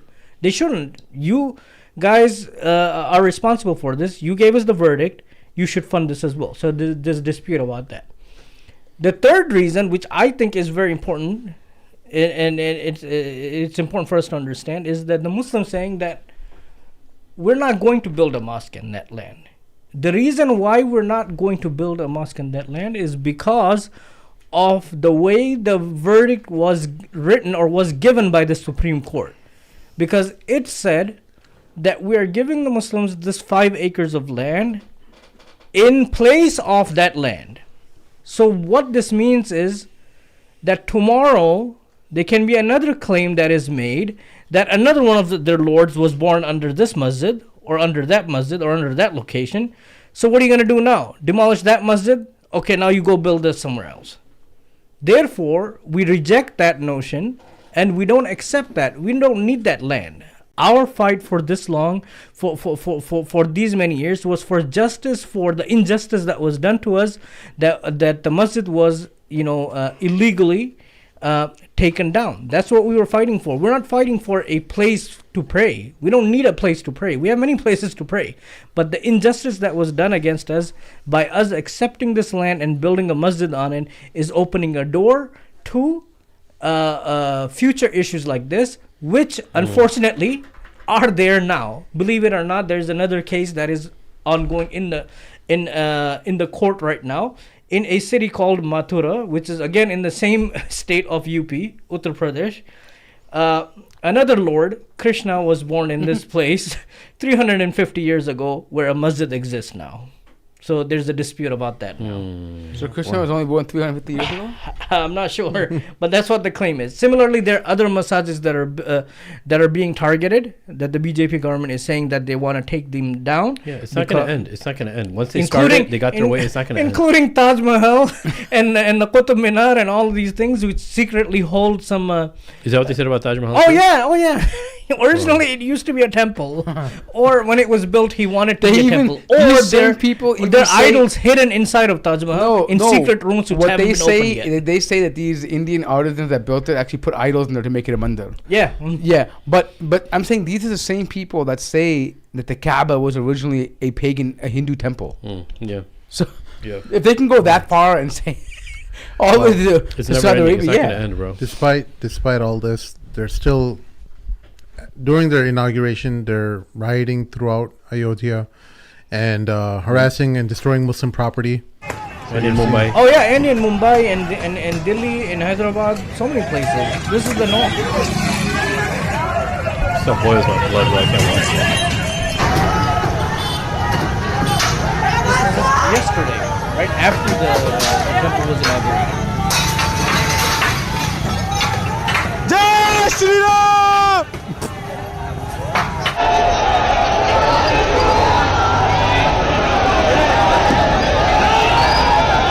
Once again, you can see the police just standing around, hanging out. Maro Madarjot, Maro. We missed the commentary. He said a very pleasant phrase. Satyava, Satyava, Satyava, Satyava.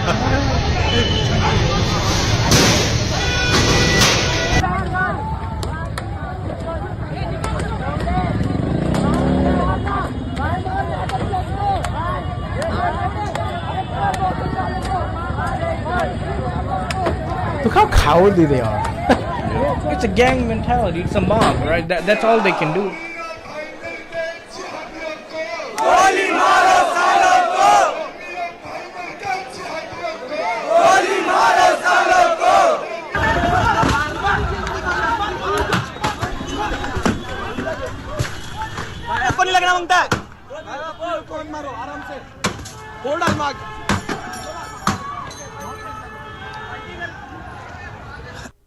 अरे माँ चुदी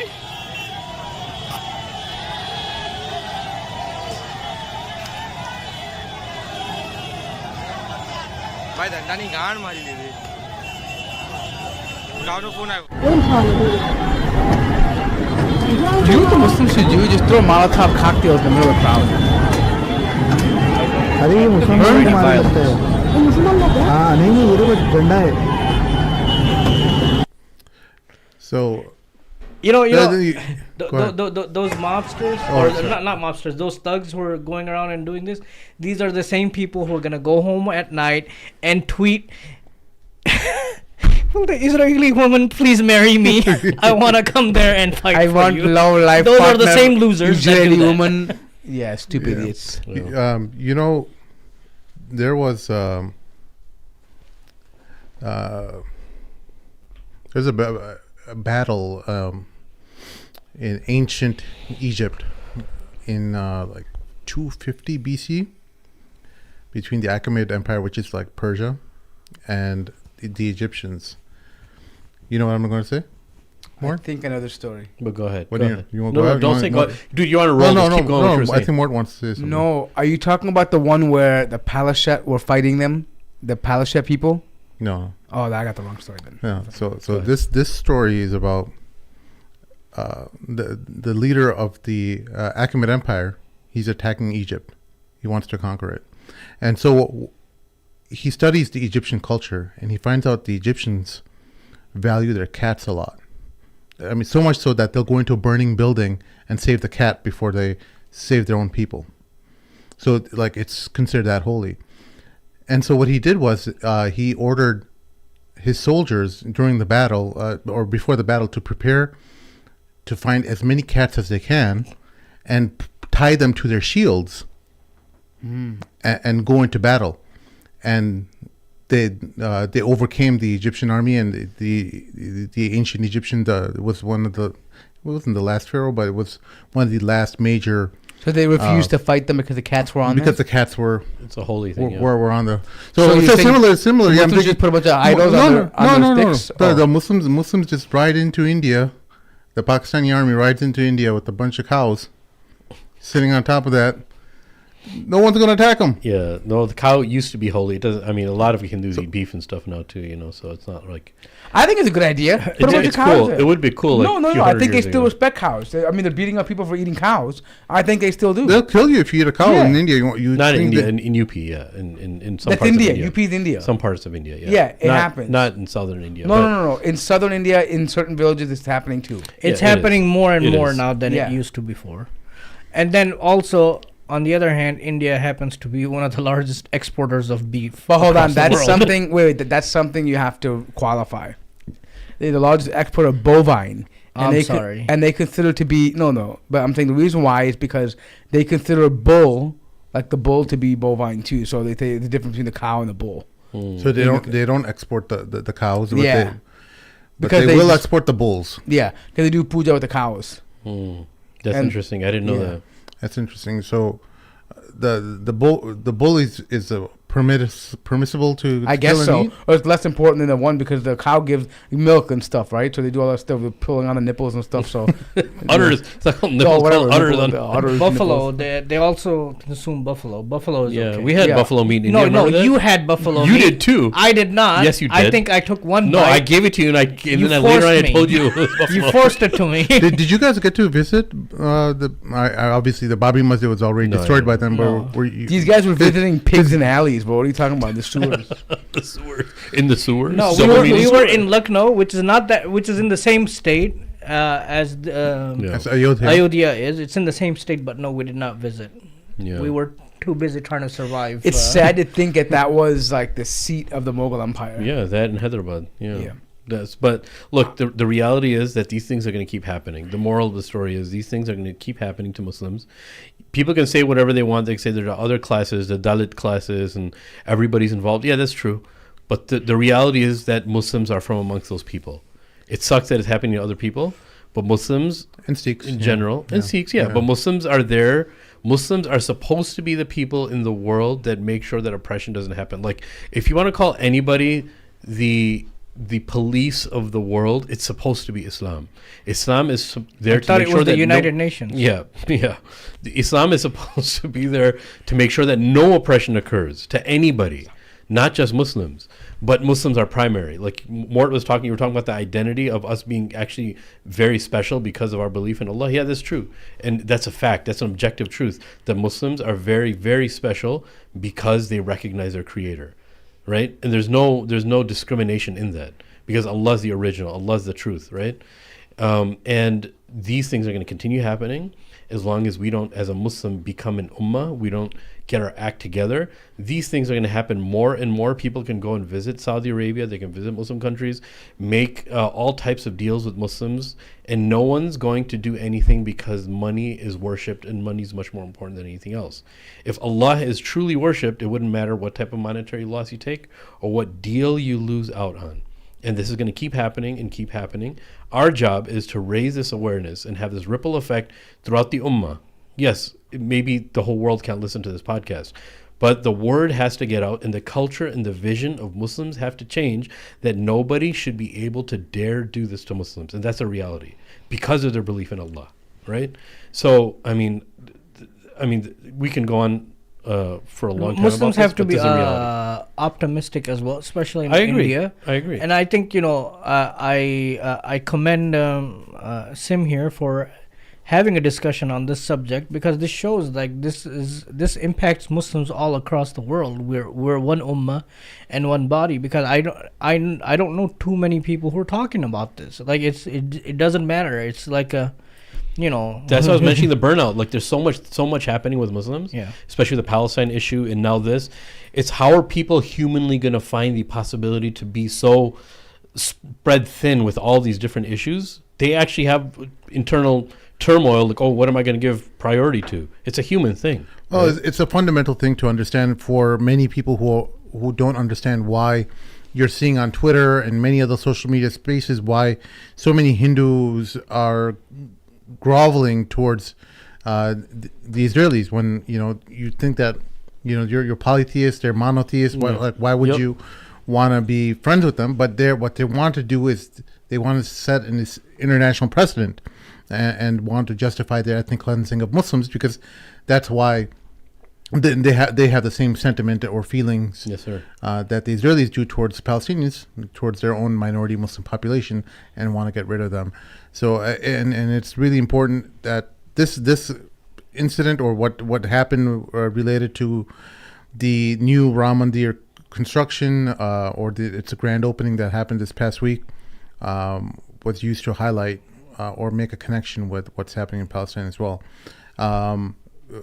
Just to finally wrap up, there were 24 IDF soldiers that were killed by Hamas. Do you guys have any thoughts about what happened or what took place in that operation that led to such a grand slaughter of IDF soldiers? I didn't have a chance to read the exact details, so if you have them, share them. I don't have the details. So what happened was basically the soldiers were set to detonate a building, and their task was to get rid of it, and I think it was for the purposes of at least they said for humanitarian purposes, but they're setting to demo a building, and the Hamas fighters or Palestinian resistance, I don't know which group actually took responsibility for the attack.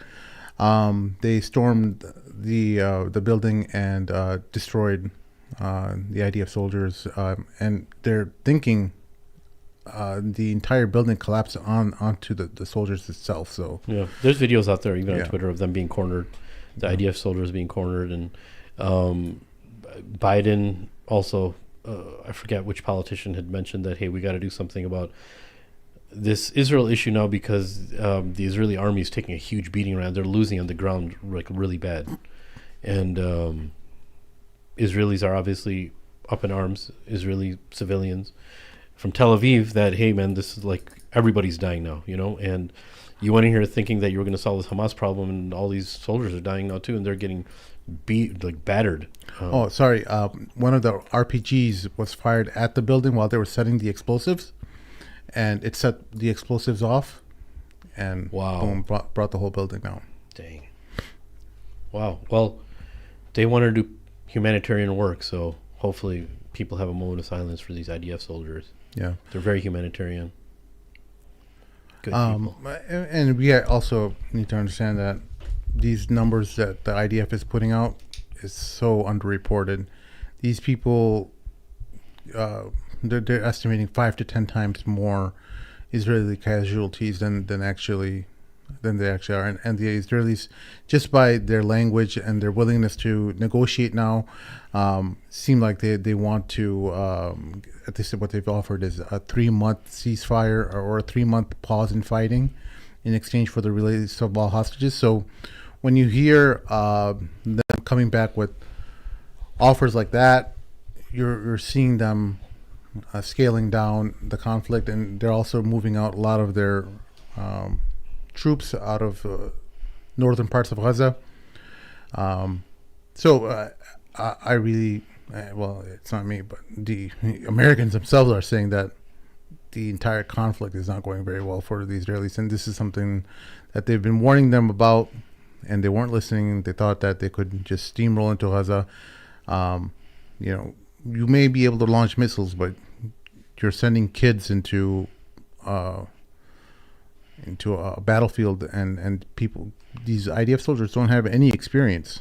This army is not the same as the previous armies who were battle hardened. These are kids who went from New York and other places who played video games all day, and then they were called from They're doing TikTok New dances. York and UK and these Western countries who hold dual citizenship, and they went there, and they thought it was going to be a walk in the park, but they found out that it's a different kind of park. Yep, they believe the Israeli narrative. But what's word on the, I was trying to just kind of research the sentiment of Tel Aviv and the left that is completely against this war and completely against Netanyahu. Are they actually believing that this can be the end of Israel? Like, or are they not thinking like that? No, they just like the End to end. Just like Modi, as we were talking about with the nationalists in India, they have a crowd. Netanyahu is in power because he has the far right in his corner. They built a coalition to keep him in power, and if he doesn't act according to what their wishes are, they'll take away that support. And Netanyahu doesn't want that because he doesn't feel like he'll win in the elections again. So they don't want to do new elections. The only reason why he's still in power is because they had to form a unity government because of the war, a war cabinet. That's the reason why he's actually retaining any kind of power.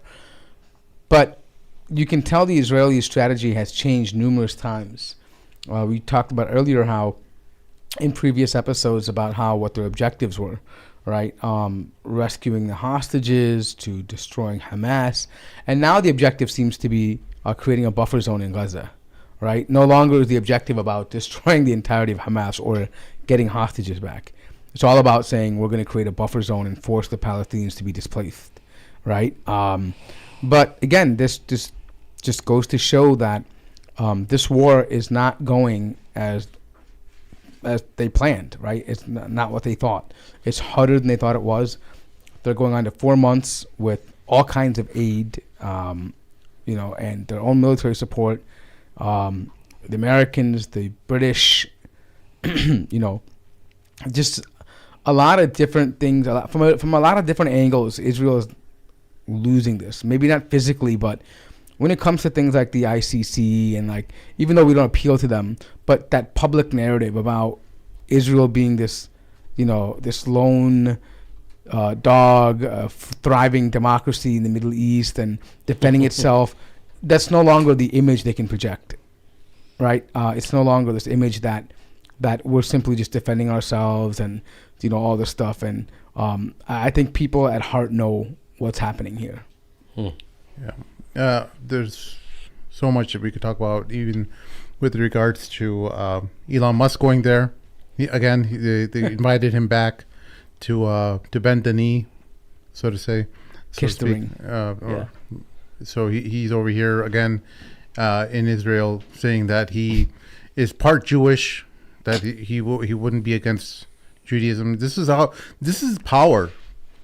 When you want to understand he went to Auschwitz, right? He already went to Israel before. Yeah, he went to again. So this time he went to Auschwitz. Yeah.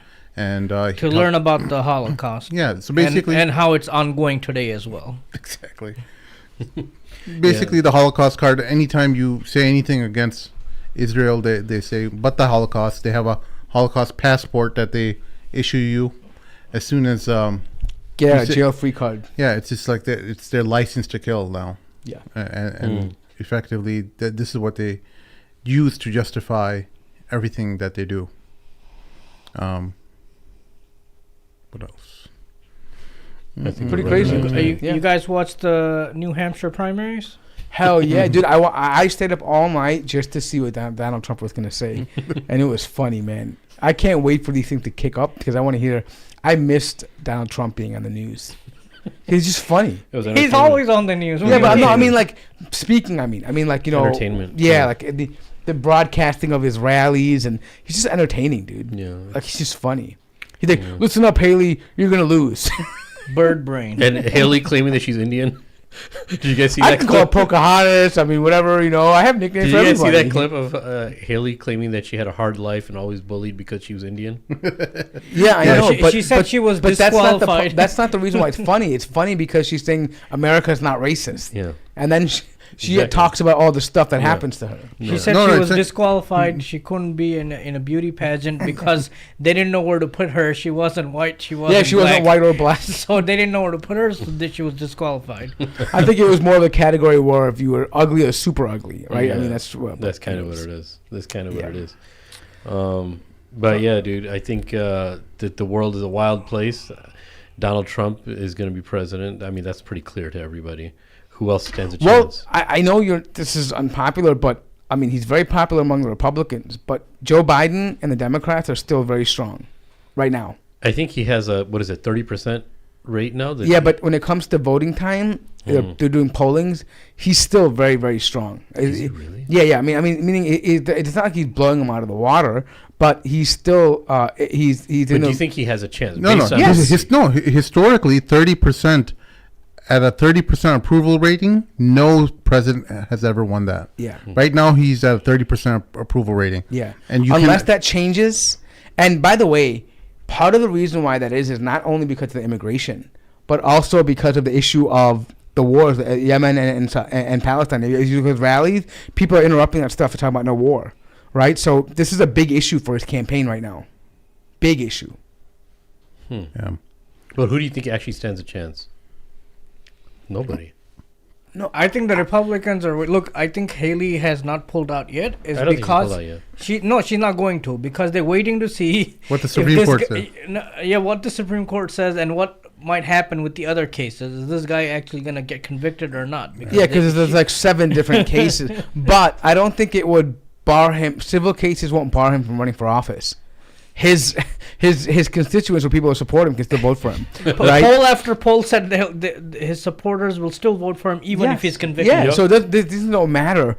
But I mean, I think it's going to be a close race. I don't know who's going to win, but it's not like he's going to blow. Because look, at the end of the day, Democratic and most suburban voters are middle of the road, right? And they prefer the politician they already know and the machine they already know versus the unpredictable. Because when it comes down to dollars and cents, it's easier for you to go and deal with the person you already know and the pattern you know versus the one you don't know. Yeah, but voters aside, like in the way things are working out, who do you actually think is going to be president? I don't in your know. prediction? I don't know. You actually don't have an idea? Like, No, I don't know. What about you, Sam? Who's going to be the president? Yeah. Oh, easy, Trump. What about you? If it's Trump and Biden, Trump will win. Yeah. Speaking of which, are you guys going to the DNC convention? Love this guy. Will you be streaming from there? Speaking of all In this, by the August? way, It's in Chicago. who cares? You know what? We should go there and hold a Palestinian flag. We should do. But listen, speaking of that, Or there's have been pins on our shirts. there's been a whole campaign now from the people who are trying to say don't vote for Qasim Rashid. Like, apparently, like, there's a local politician here who started in Virginia. He's an Ahmadi guy Did a rally. that tries to paint himself as a Muslim, but he's extremely sectarian. He basically labeled the entire Sunni population as terrorists, and now he wants to appeal to the strong Muslim population after failing miserably in Virginia. He wants to now try to appeal to the Naperville Muslim community. Wow. How do these guys earn a living? Like, after losing so many elections, you just wonder, like, okay, who's keep giving this guy some money? Because I grew up with this guy, by the way. Yeah, he went to my school. Yeah. Yeah, there's a protest. Protest Qasim Rashid, January 28th, 12 to 2 p.m. at Embassy Suites, 1823, Naperville, Illinois. Yeah. That's an example. Yeah. Yeah. I don't know. I mean, by the way, that's more local, but point being is that be wary. Be freaking wary of these people. And all these dogs and snakes and rats and scorpions, they're running around. The snakes are in the grass. Don't trust any of these people. Like we said before, these people will never support your interest. They will lie and lie and lie, but time and time again, they're going to do the exact opposite of what you want. Yeah. That's our show. I'm going to go ahead and leave it off with this good piece with Dr. Miriam Francois, who she's a Muslim convert who became Muslim a few years ago, apparently, and she's on Sky News, and she does a pretty good job. I want to share it with you guys. We'll see y'all next time. Assalamu alaikum.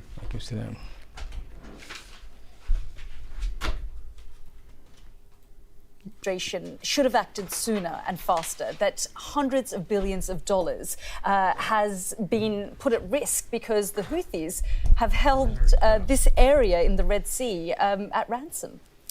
Sorry, so just let me get this straight, Yalda. So we are bombing one of the poorest countries in the world that has been under a humanitarian blockade. There has been famine. These people have been decimated, and we are bombing them because a couple of guys in dinghies in support for the Palestinians who are having a genocide committed against them they're objecting to that and we're bombing them. Come on now. I mean, Well, this is just an insane world for us to even think. I'm so sorry your Amazon packages are delayed. I really am. Like, I wish mine came on time. But, you know, genocide, guys, genocide. There are 2 mothers a day dying in Gaza right now. It's 109 days into a conflict in which a humanitarian crisis has been declared to the world day in, day out. By the way, Dr. Francois, there are many who are Yemen watchers who monitor and follow the Houthis who say this is doing wonders for their branding, actually, that it isn't just the Palestinian cause that they're focused on. So call a ceasefire now and end the positive branding. If you want to stop the Houthis doing what they're doing, then call a Do you genuinely ceasefire believe right that now. the Houthis would stop doing what they're doing? They have literally said that that's why they're doing what they're doing. They have not previously blocked those routes for any other reason except this one. So yes, I do. And I also think the West needs to start to understand that you cannot just go around playing cowboys in the world. There are consequences to your actions. You cannot just go around bombing people's countries, ignoring international law and expect no repercussions. For every cause there is a consequence. And just because you don't like a couple of guys trying to resist, I mean, these are now prescribed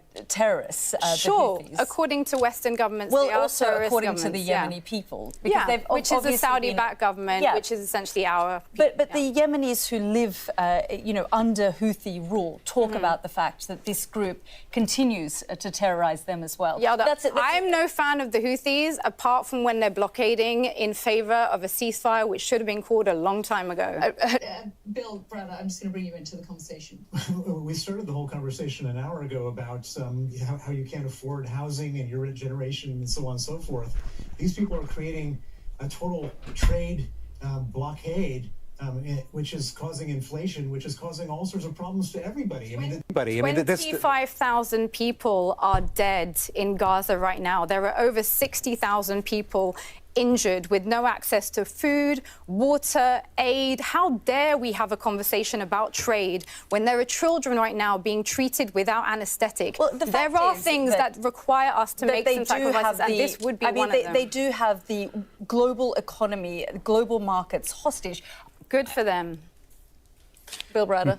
Good for them. Ceasefire now. Ceasefire now. We're going to have to leave it there. But good job. Bravo. Dr. Good Miriam job. You Francois. cannot allow these people to be decimated and expect there to be no consequences. I think that is a separate conversation. But we do have exactly the same about 20 conversation.